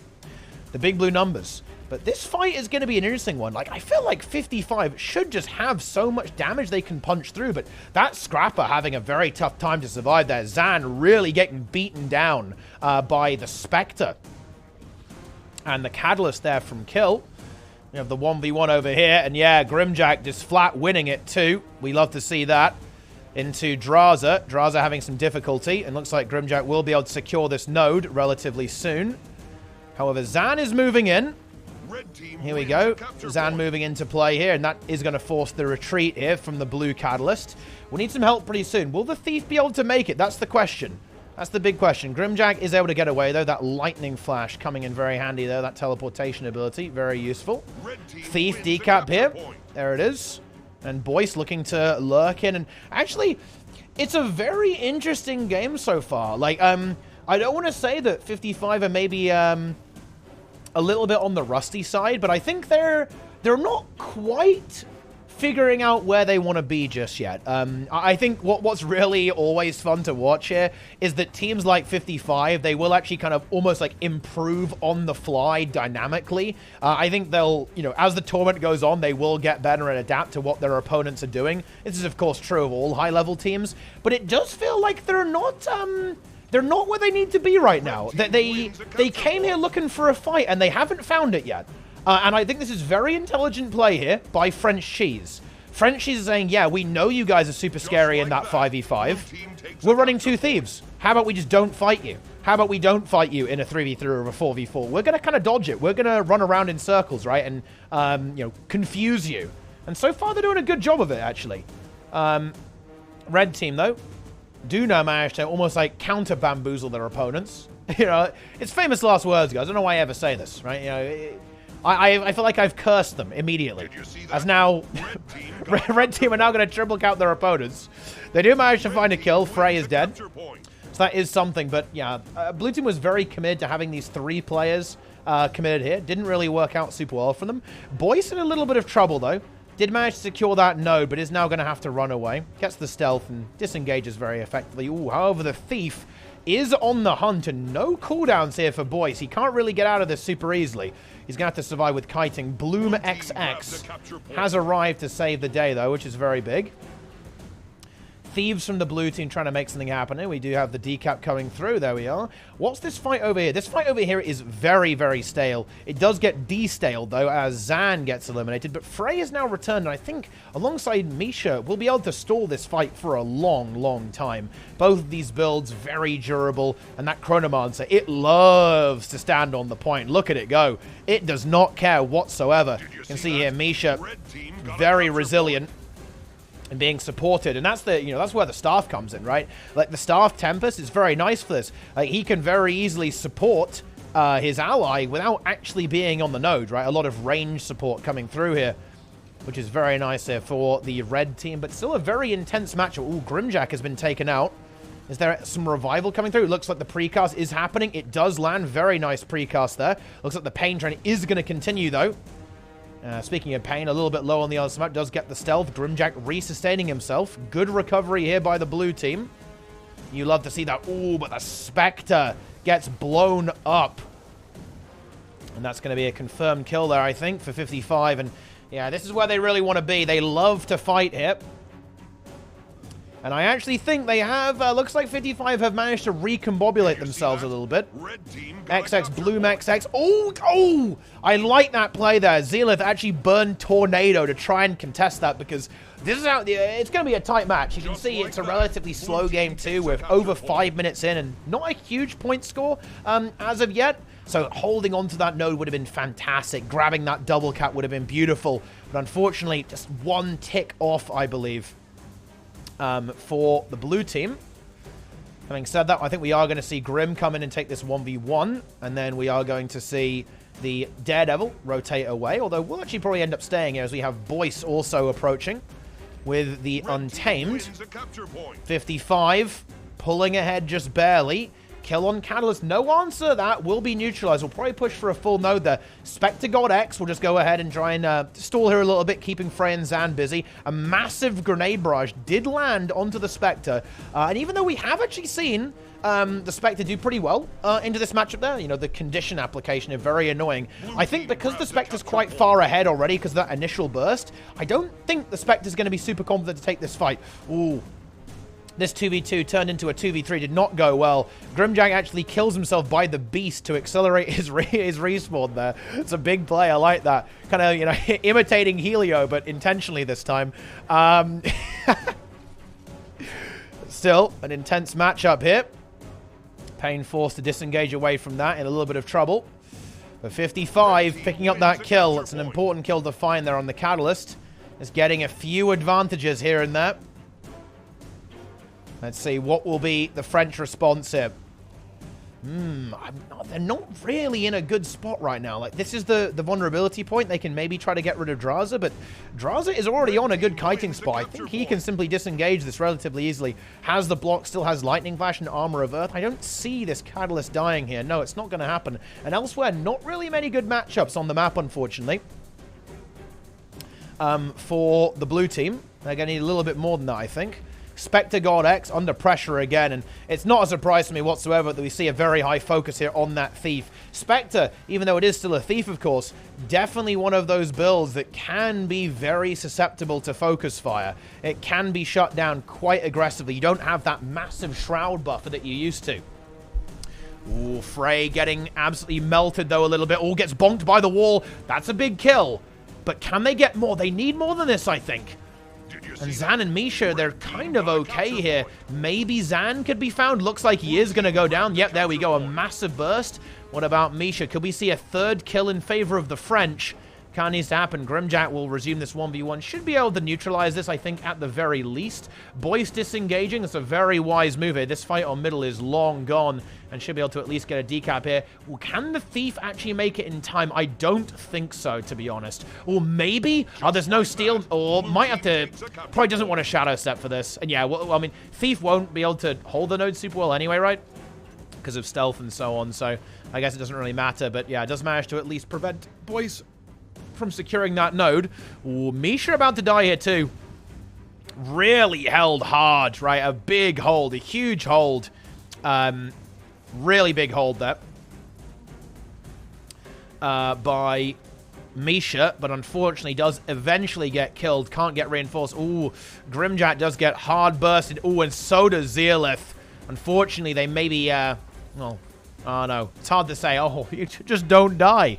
It's pretty hard to not die. I mean, this Scrapper is a monster. Look at this thing. It's insane. It's Berserker Amulet, guys. It ruined the Chronomancer. This DPS is wild. Seriously, it's unreal. Oh, Boyce gets taken out there by Pain. So Blue do actually retain a little bit of advantage here. Can Spectre God X hold? No. Gets CC'd off node. That was really what Blue Team wanted. They wanted that second point so they can get back into this. It's still unbelievably close. Just 40 points in it as of right now. And both teams, they're actually sizing themselves up for a massive confrontation here on middle. The Elementalists have arrived. And this is going to be a powerful team fighting force here for the Blue Team. Having the Tempest on both Catalysts, that is pretty damn scary here for Blue. Let's see what the target's going to be. Looks like they want to get rid of that Scrapper. I mean, hey, I don't blame him. I would too. Zan is going to be absolutely devastating with his damage output. Ooh, very sneaky, though. Boyce manages to actually get rid of this node. We'll have to deal with this Thief again, though, from Pain, which is probably not where he wants to be. But the red team actually do respond. They're going to bully the Thief instead. Blue team now grab this node here. There we go. Grimjack will initiate here. We actually have a 3v2. Ooh, Frey may be vulnerable here. Let's see if Frey's going to be okay. She does still have a good chunk of healing. Ooh, but gets CC. Doesn't have a stun break until we have an overload, I believe. Ooh, that is pain. That tornado is devastating. Can we see a survival from Frey? I don't think we can. No, that is going to be the end of that, I'm afraid, for Frey. Frey goes downstate. 50 points. Very juicy decap there by Pain as well. And, of course, by Spectre God X. Beast coming through from Boyce. Maybe no, he's simply rotating around. Outside will try to maybe hold this. Oh, yeah, holding that Tempest would be nice. But I think we're going to see a reinforcement. Ooh, they did not see Boyce there, so that's a very nice decap. Dude, Boyce role-playing the Thief here. Yeah, no response here. The blue team did not expect that. And, they just don't have the map control. They're trying to force the issue. They're trying to get in on the action here on the Henge. Can they make it happen? Let's see if they can. Draza holding on. Ooh, with Frey here. Yeah, that's going to be hard to break it. Especially with Zan also with the reinforce. Yeah, there's so much area pressure here. That Scrapper is a monster in situations like this. And here we go. I think 55. I think they've done it.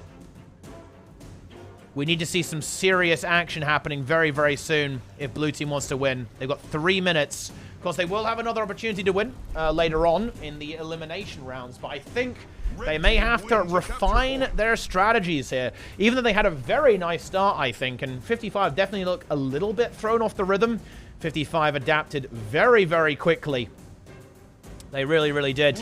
And they've got themselves into a big position here. Looks like they're going to be able to win this game. 4-2-4 to 3-2-3. Yeah, red team not looking decapable here in this situation, to be honest. I don't think Kill and Zealot will be able to do too much here. Yeah, Misha even finding the time to actually push towards this node. There's no Thief over here to intercept either.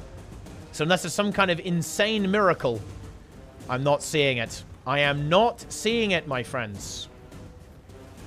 The Spectre is Esprit's ult account. Ilwyn. Spectre God X.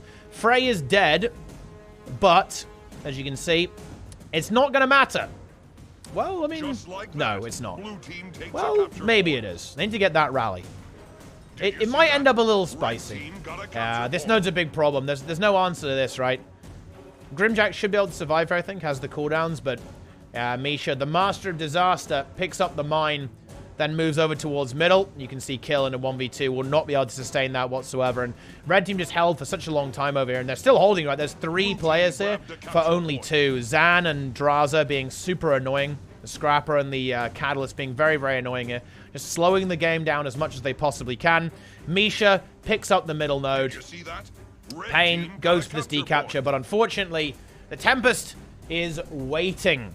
Of course, not exactly the ideal matchup for the Tempest, but can hold the point just fine.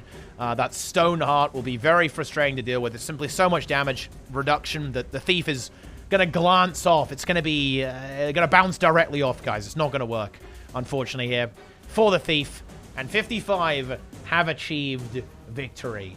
That is the end of the game. Wow, very exciting matchup, though. A very exciting matchup. I think that could end up being what the finals look like, to be honest, as well, actually. I would not be surprised to see these two teams actually going up against each other later on.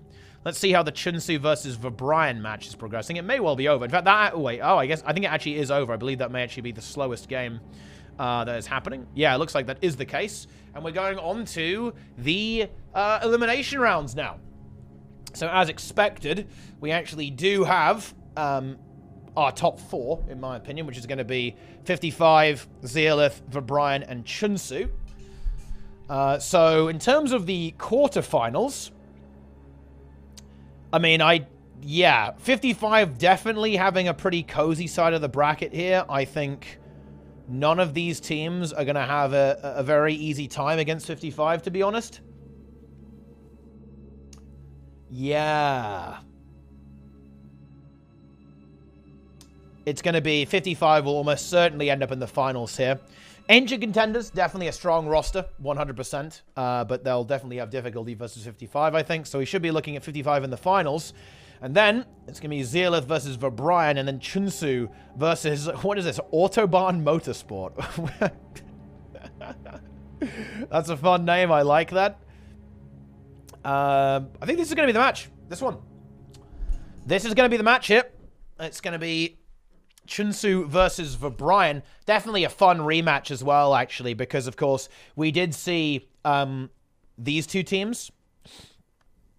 Zealeth versus Chunsu was definitely a really fun match. Kind of the Ultra Numb team versus the French team. Super cool matchup there. And I think we're actually very likely to see a rematch in that regard. Although, having said that, this is a powerful roster. We should certainly not be underestimating Demolish, Aeon, Avancine, Breedbull, a.k.a. Souls, and Vabrian here. Very experienced and very powerful PvP players. The match starts soon. But again, I think this is going to be tricky. I mean, you know, if there's any map where you're going to play Necro, it probably is this one, to be fair. Necro loves this map, loads of kiting, can be quite difficult to chase you down and really push in melee, right? A relatively small map as well, so the Necro's lack of mobility isn't quite as painful. And of course, small enclosed spaces, which in general Necro loves, has a lot of area damage that can really deny positioning to your opponents. But I think this is it's gonna be tough to survive here. Like, this Necro is, yeah. You can kind of see it already happening, to be honest. This is gonna be very spicy. Red team wins a capture Very point. spicy indeed. Blue team grabbed a capture point. And here we go. Oh no! Oh no! Look at this decap! Ah! That's pain. That is, well, literally, yeah. That is, look at the suffering. Look at the suffering on Souls' face right now. He's like, I spent all of my hard work capturing this node, and the thief ran round the back and took it all away from me immediately. You hate to see it. You really do. Did you see that? Red team got a capture Bit of a tough fight here as well for the red team. Core Guard goes down. Necromancer goes down as well. It's going to force a retreat. Will Demolish on 77 health there from when he might get away with this, actually. Yeesh. Gork gets the heal. Oh my god. Actually survives. Avancine supporting as well. Has distortion available now. Oh, unfortunately, cannot use it. Dies anyway. Unlucky. Yeah. We're going to need to see something a little special from Red here if they want to win this game. You know, I don't want to say composition difference, of course, but I definitely think the composition of Blue Team is far superior. And that will definitely give them the advantage. I think that Red Team can maybe outplay and make something really magical happen, but they are really going to struggle here because these fights they're always going to be a very, very big uphill battle. Against the red team here. Blue have the advantage. They really do. They really do. Oh. Did that Plague Lands? Or, well, it's not even Plague Lands. It's just like a lot of Condis. The Condis there. Onto Kill Mage. Obliterating kill. Unlucky. Does get revived up, but still the condition pressure is consistent. Kill goes down again. I told you guys. Look, they're making it happen. Ooh, Avancine is down, but I don't think it matters that much if the rally will come through. There we go. So Blue Team maybe push their luck a little bit too much. Get overly pressured and not able to recover. Grimjack also falls. However, Blue Team, after realizing, okay, hang on a minute, maybe we've got a little out of hand here, we'll simply move away, disengage, and even leave the Thief there. Oh, Thief is so annoying. Oh my god. What? Oh no, yeah. And the double Thief can just re-push. This is the true power of Thief gamers. And a massive backstab lands as well onto the Necromancer. Thief is so good at not losing. You'll notice that the Thieves were able to stay in the heat of battle even after the fight had been lost. It's because they have so much mobility and disengage that they have the ability to be really annoying. And slow the game down and allow the team some breathing room to recover. Now, Having said that, Spectre God X does actually just get blown up. Now, Grim does manage to find a kill here, and, well, unfortunately, it does get rallied up immediately by the death of the Spectre. But still, an impressive display nonetheless. Aeon getting battered around by the Tornado. Blue team picking that kill up. They're back for revenge. They said, wow, you know, we kind of maybe pushed a little bit too much on that fight, but that's okay. We just won't do that again, you know. Just win the fights. Forehead. That's what you got to do. But here we go. We actually have Demolish getting eliminated. Now, there it is. That's the end of that. Boom. GG. Haven't seen.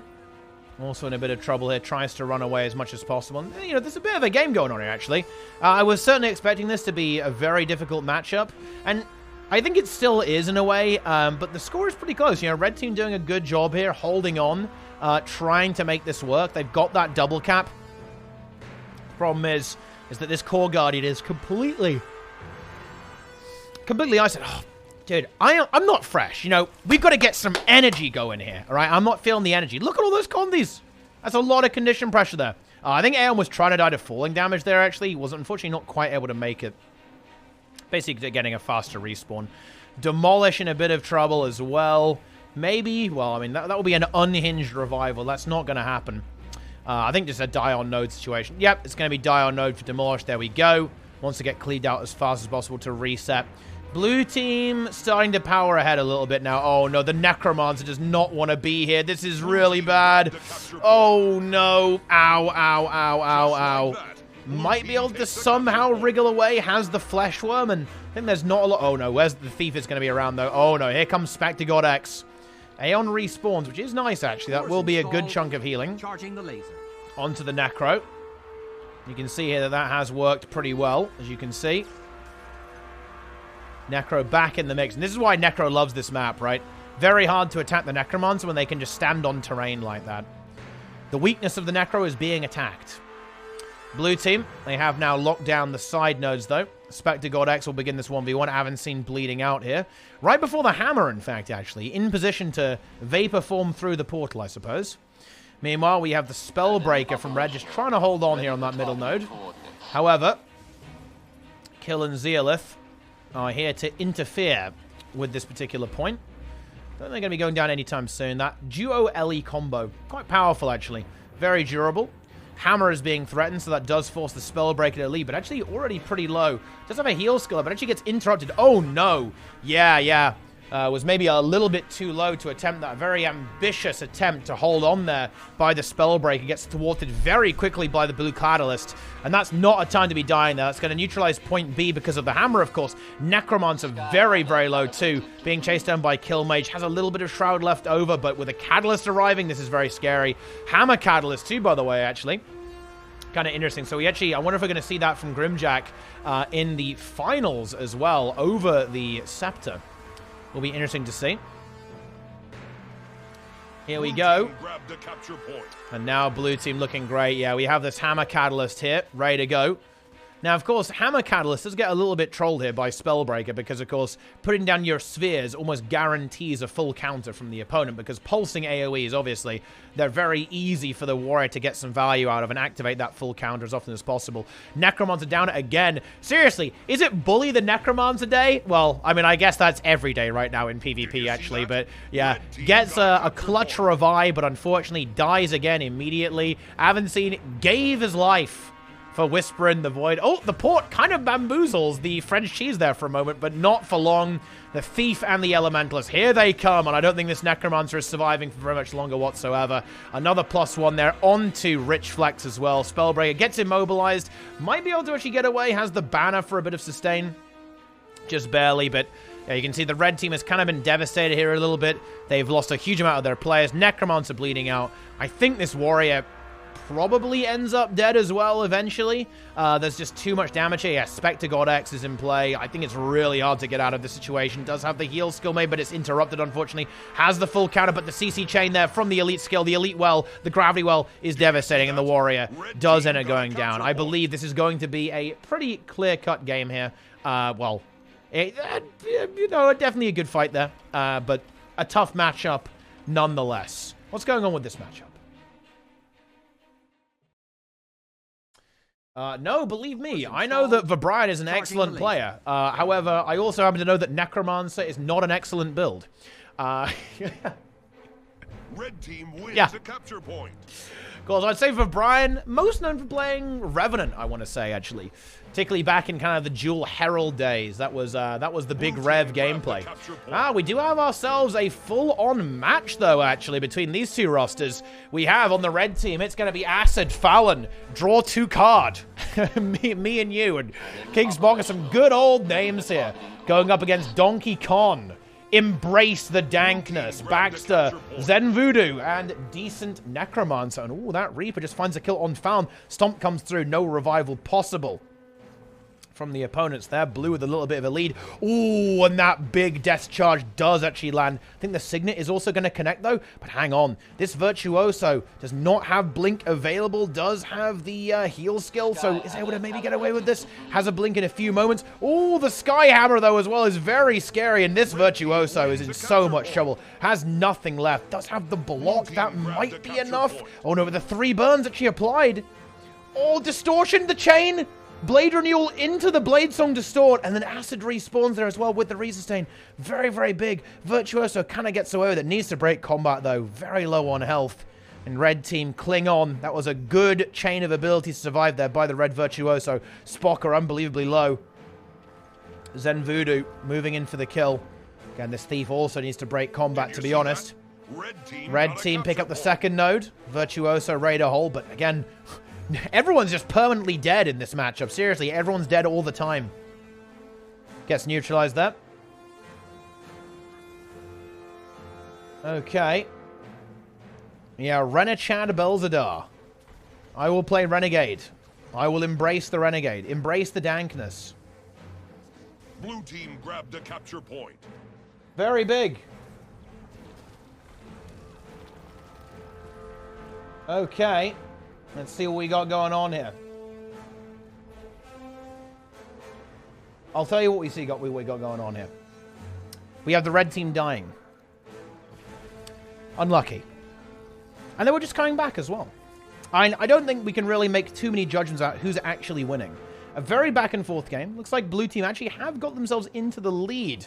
Or rather, you know, from behind, in fact. Looks like blue team were ahead. For the vast majority, red team were ahead for the vast majority, and whereas blue team has actually recovered. Which is pretty interesting stuff. This Reaper, very vulnerable though. Red team looking to focus that down hard. No shroud left over. Tries to jump up. All the conditions ticking away there, and there is the kill. But I think that's a free res though. Should be anyway. Ooh, hang on. Having said that, that was a big knockback, and yeah, it looks like that Necro's oh, and a Moa too. Moa being used again to deny that revival. But when the Guardian dies as well, a full decombobulation there. Just completely thrown off, I think, by some of this Mesmer technology that's being used to disrupt the support. And, of course, the revival capacity of the blue team. Now red. Let's see if they can capitalize on this. What are they going to do now? We already have red. They have 2 players at the double cap. Blue team takes a I like that. Bell's not rise, but he is actually 1v2. That's a little bit scary. This is very scary, actually, as Zenvo is also downstate. Baxter might try and res that. Support guard cannot make it in time. Oh, hang on. Fallon nearly does end up going down. Pulls off the heal skill just barely in time. And now Baxter might have extended too far for that. Oh, no. Maybe, ooh. You've always got to be so careful with this. Oh, no. I think blue team maybe feeling a little hasty, maybe a little bit flustered after that last fight and overcommitting. Here's the Signet. Does it get interrupted? It does not. So that's a good recovery there by the blue team getting their player back up. But that was a little bit spooky. A little bit scary there. Blue holding firm. Just 15 points in it as of right now. And yeah, the reason Mower is so nice is because you can't stability through it. It's blockable, but it's not stabilityable. I think it's blockable. I think it's blockable, right? Pretty sure it is. But anyway, a lot of intense survivals here. Blue team with a very impressive rally, actually. A very impressive rally holding on there. Even after having a bit of a precarious situation. I really do think Con is doing a very good job in this matchup, actually. Quite a lot of the times, I think supports end up being very important in PvP. Being in the right place at the right time and landing these key revival and defensive skills. And I think Con has really popped off, actually, really going hard in this matchup, securing many key revives and, of course, keeping the players stable throughout this matchup. Oh, the mower again, though, but gets the mower res! The mower res from Con! That is absolutely insane. Yep. Can they now turn this fight? I think they can. Yeah, they absolutely can. Spocker goes down, say Acid eliminated. Fallon too low to re-engage into Baxter right now. Me and you and draw a card unbelievably low.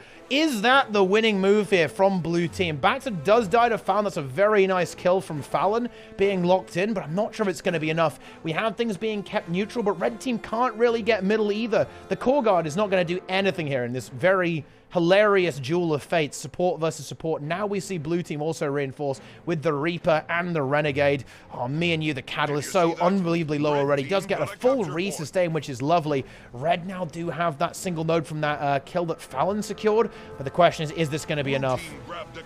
I mean, the answer is actually no. I mean, I'm looking at the timer, and this game is basically unwinnable for the red team. I was too engrossed in the matchup, guys.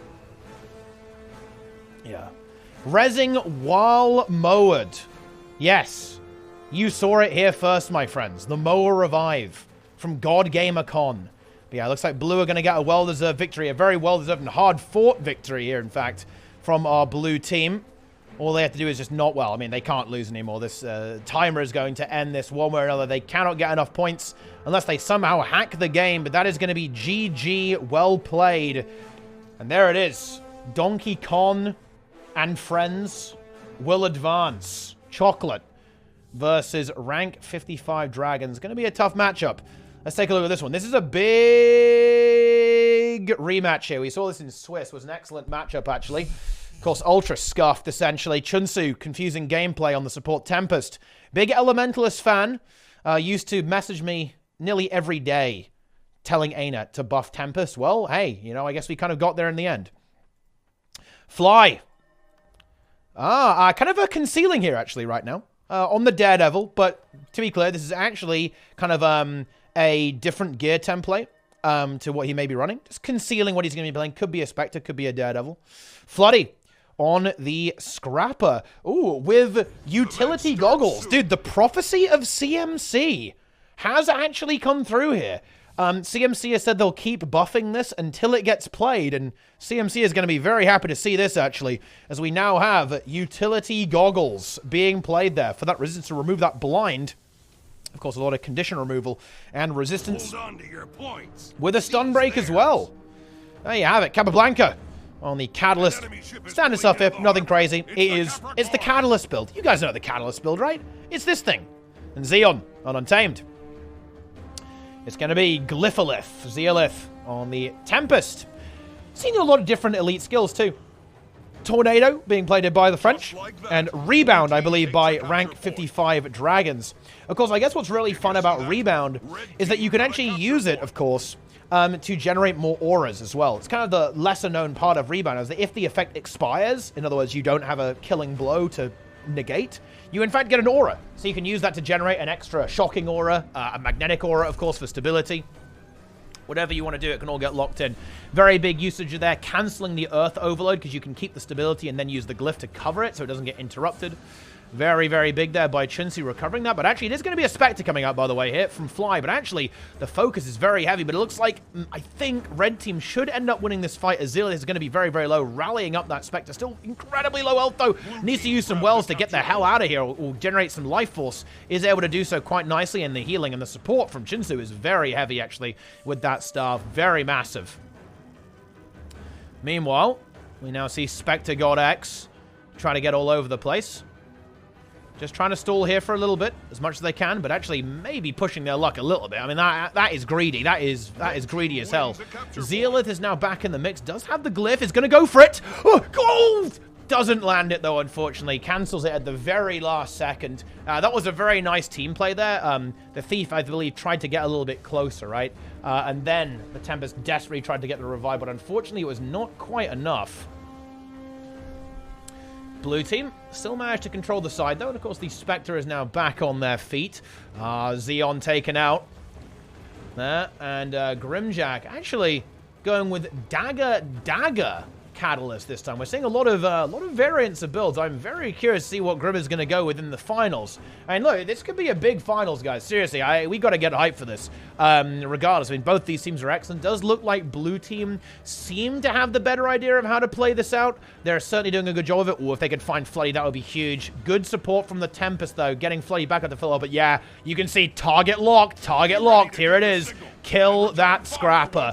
That's where the DPS is. Get rid of it. And yeah, they're able to do that. This will, at the very worst, burn the revival glyph, but I don't think it's even available, actually, for the Tempest. It is not, and the Tempest does as well, just as the bell is about to come up.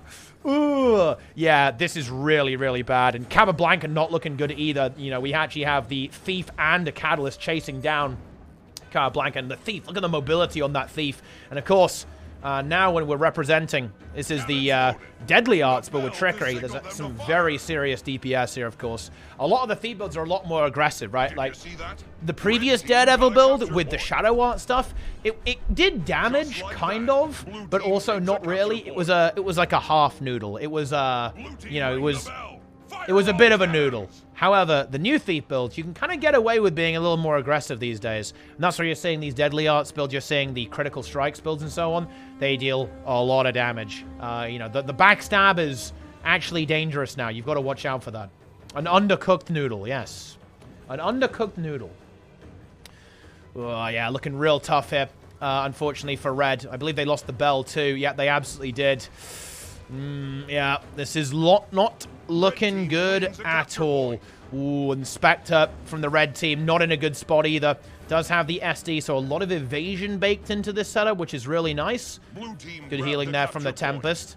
Blue kind of defusing this, not really wanting to commit to this, not feeling super good about that fight. We'll simply back off. Trying to keep them locked in the middle. You can see that red team, they're almost trapped here. They can't rotate right now because they were being delayed by the Catalyst and the Spectre. Of course, Spectre will be able to just kind of get in the mix there. And this Scrapper has really been being constantly pressured by the Spectre, right? Like, something's always on Floody, which is, of course, correct play by the blue team. This build, if left unchecked, is going to farm you. The damage output that this Scrapper has is pretty absurd. The hammer abilities, the grenade kit, and, of course, in particular, the grenade barrage can very quickly eviscerate your entire roster if you aren't paying attention, if you let him get away with it. But that's not happening, really. Particularly the Spectre from a spree just being so annoying.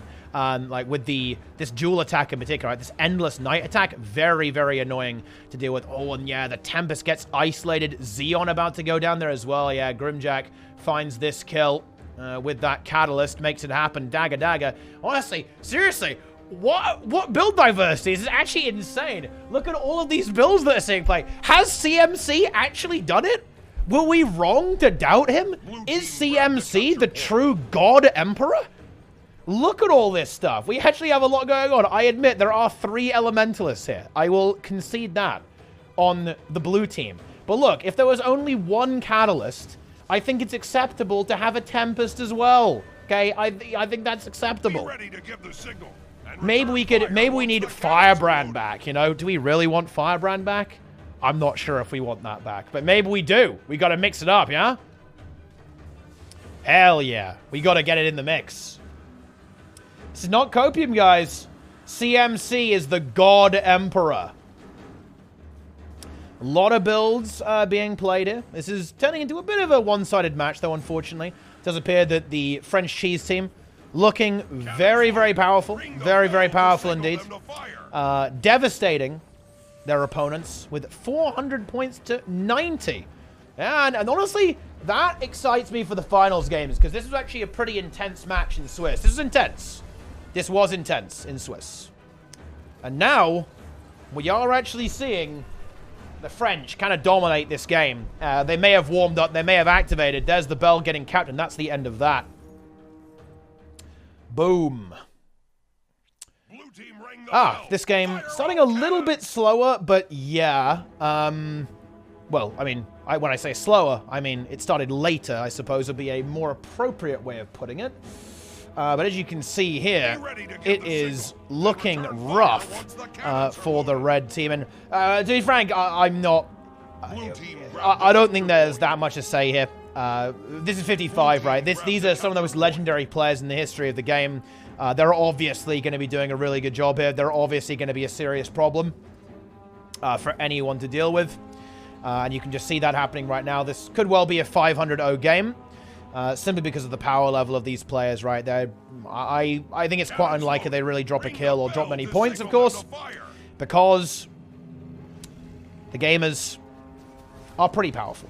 Looks like Red Team are going to go for it. They're going to try and play it out, and yeah, they're getting a big 1vx onto Misha, but actually it gets turned around. That gravity well enables a massive combo coming through from the blue team reinforcements. Here comes the scrapper from Draza. It's going to be very heavy DPS connecting onto Belzadar here, as we can see.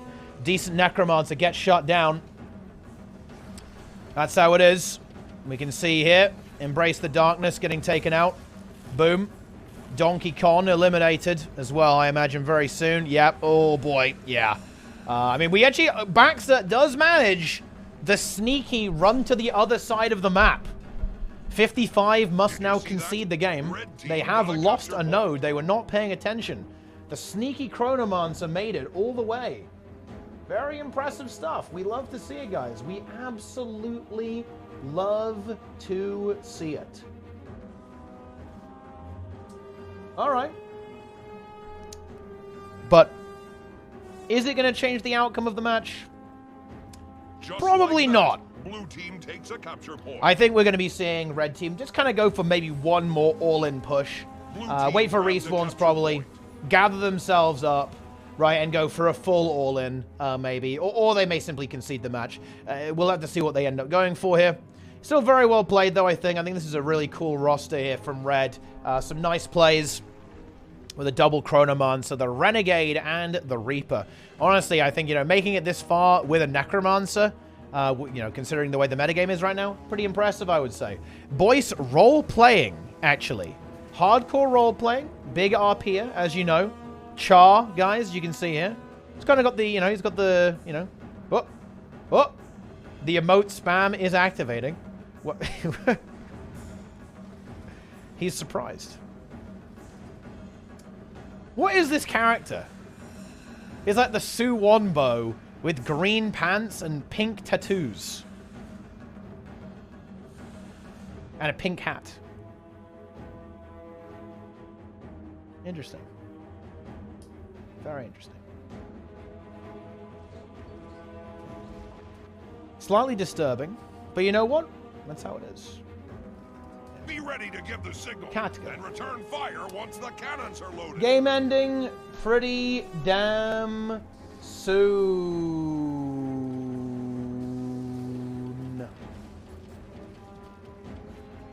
Yes.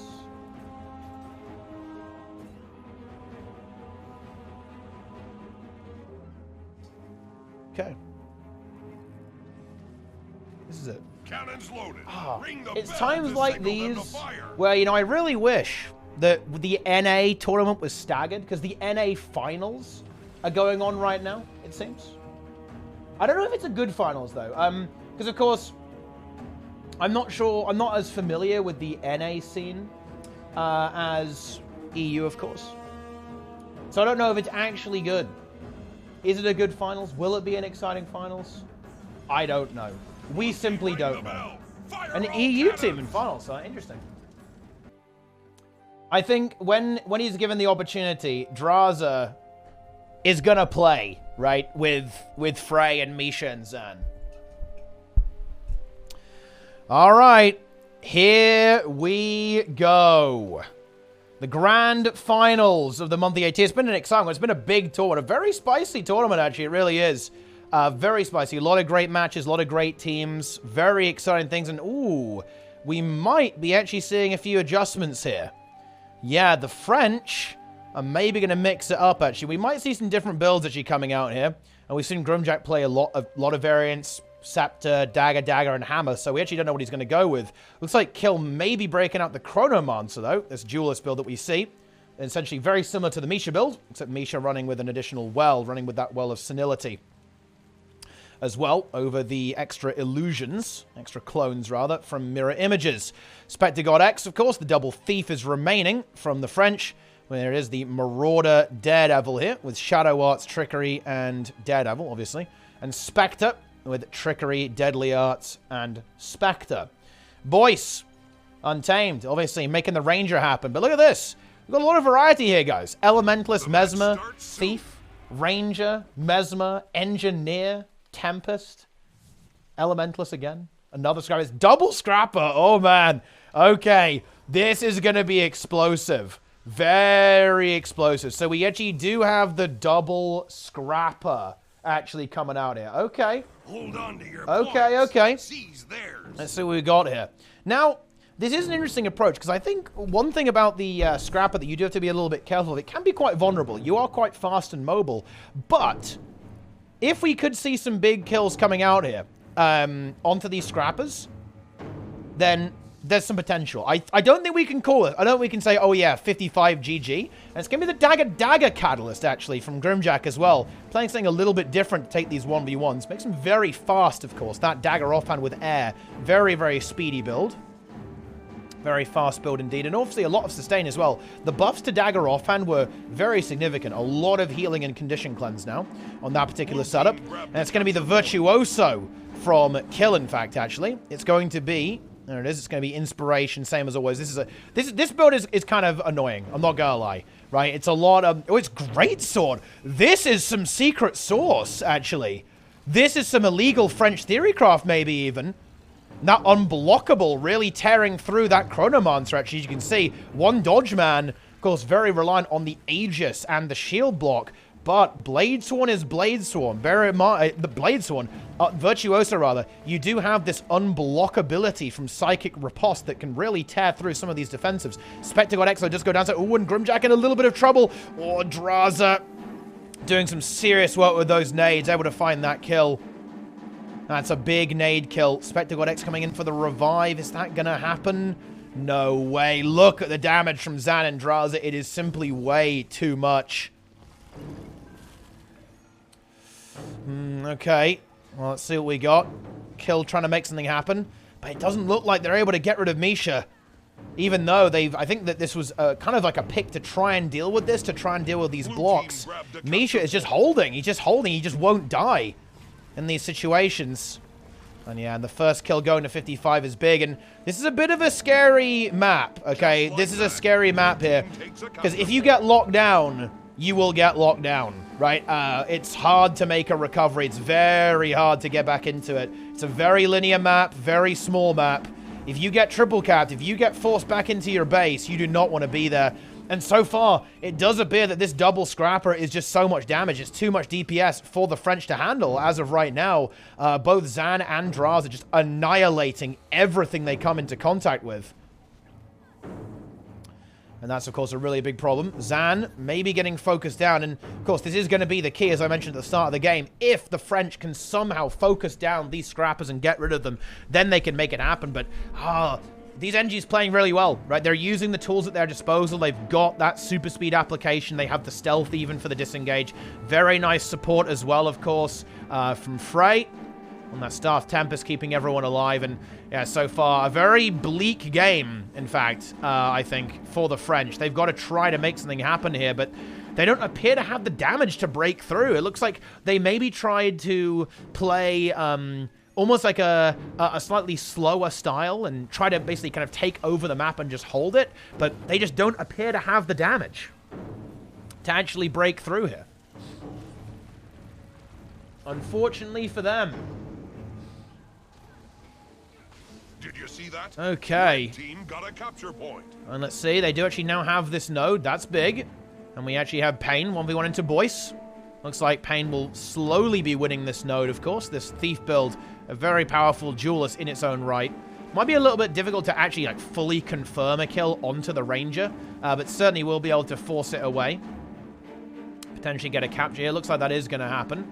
Very, very slowly. Here comes Boyce again, sends the pet in. There we are. Yeah, the steal was blocked there. That's a pretty big deal. Bear in mind, there's no swipe anymore, right? So steal is no longer unblockable. Definitely a bit unfortunate there. Would have, of course, interrupted that block. And that actually definitely really rebounded the momentum in favor of the Untamed here, in fact. Meanwhile, we've got a big team fight going on, but again, it's just... It's a little bit too slow. I don't think there's any damage output. I think this is kind of the problem. Yeah, it's a Berserker Virtuoso, but I'm just not sure if they have enough damage here to really break through. You can see that Misha, he's not dying, right? He's just not dying. Even to this unblockable spam coming out from the Virtuoso, you just can't get rid of this guy, unfortunately. And I don't see a lot of kill potential anywhere for the red team, unfortunately. Yeah, Boyce just 1v1ing. It's a stale node. Ooh, and Boyce is going to win the 1v1. He actually finds it, yeah. Wins the 1v1 into the Daredevil. Makes it happen. Spectre God X not able to get in there. And that's now going to be a triple cap, of course, when Boyce grabs that windmill. And yeah, this is where we're in trouble here. Triple cap. It's going to get locked in. Grimjack getting pushed away, unfortunately. Yeah, gets taken out there by the double scrapper. That is a terrifying sight. Double perma super speed scrapper. That, you hate to see that. You really do. And here's the triple cap. Boyce finds it. And wow, I mean, this is a close game. This is actually within 150 points in the earlier round. And yeah, I mean, I think that, to be frank, red team tried to play something a little bit fun. They tried to maybe mix it up a little bit and counter their opponents, but it hasn't worked, right? It has really, really, really not worked whatsoever, unfortunately. And they aren't able to get through. They just can't break through. There's too much durability and good sustain and good rotations from the blue team. And unfortunately, red team has not been able to get control here. Dueling as Thief. Funny enough, actually, this is actually a core part of red team's plan. Payne's build here is actually a very, very powerful duelist. And that's actually been a core strategy that's been working very effectively throughout this tournament. But of course, you know, they are dealing with a slightly different caliber of team here compared to some of the other teams they fought. Of course, Boyce, one of the strongest duelists in the entire game. So even if you are on a very powerful build, it's never going to be easy to defeat this player in a 1v1. But I think this is going to be getting towards the end here, I think. I mean, this is starting to get to the point of unrecoverability. I hate to say it. We're getting to 300 points now in favor of rank 55. An absolute demolition of a finals here. Wow.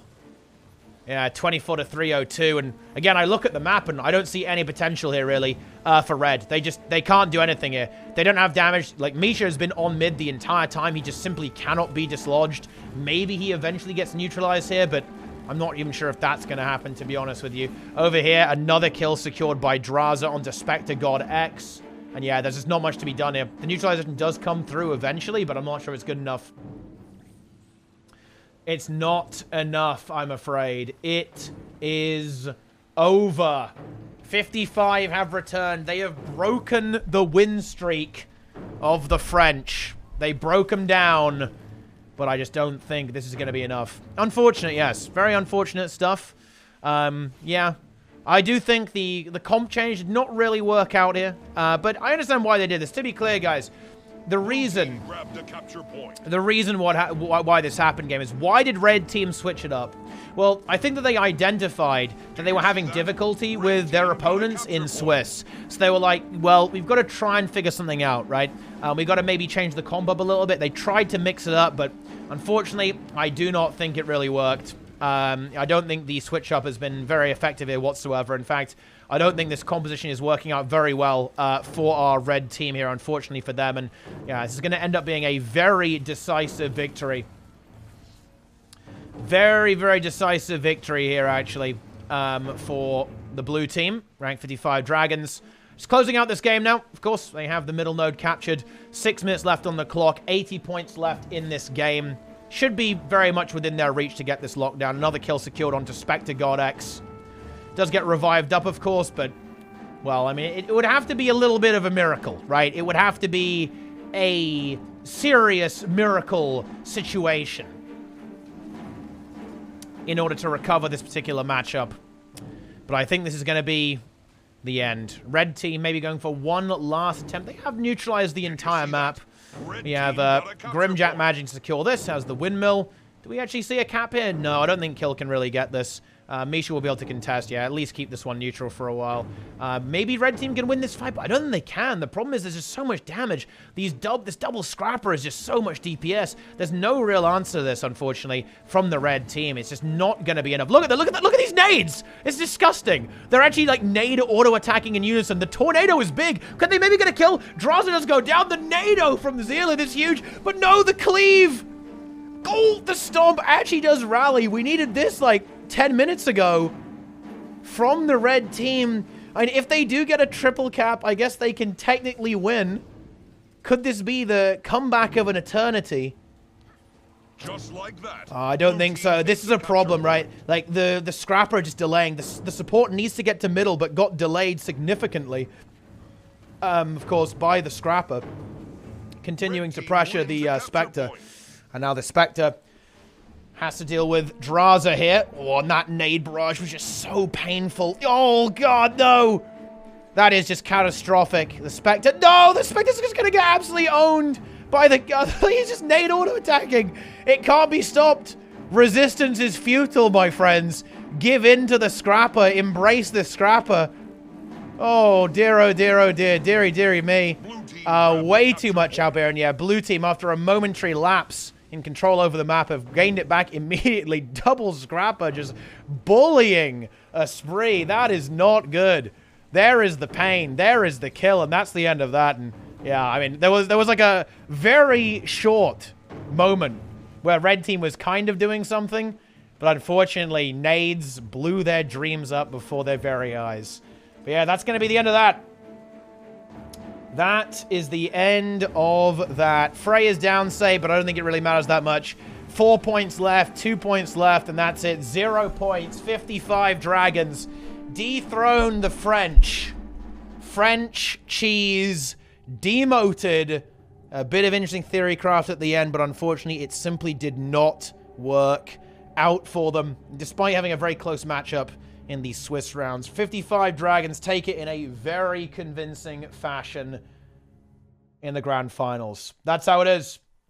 GG to all. An exciting tournament, actually. Really cool. You know, I was almost a little bit afraid of this one. I was thinking, wow, it's going to be a complete abomination. And I guess in some way it was a bit of an abomination. But I actually think there was some really fun variety there, right? Obviously, the further you go in the tournament, the more optimized the compositions become. But actually, that was a fun tournament, I think. A lot of close, exciting games.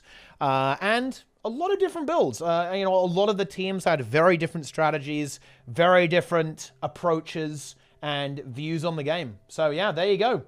Good tournament. Exciting.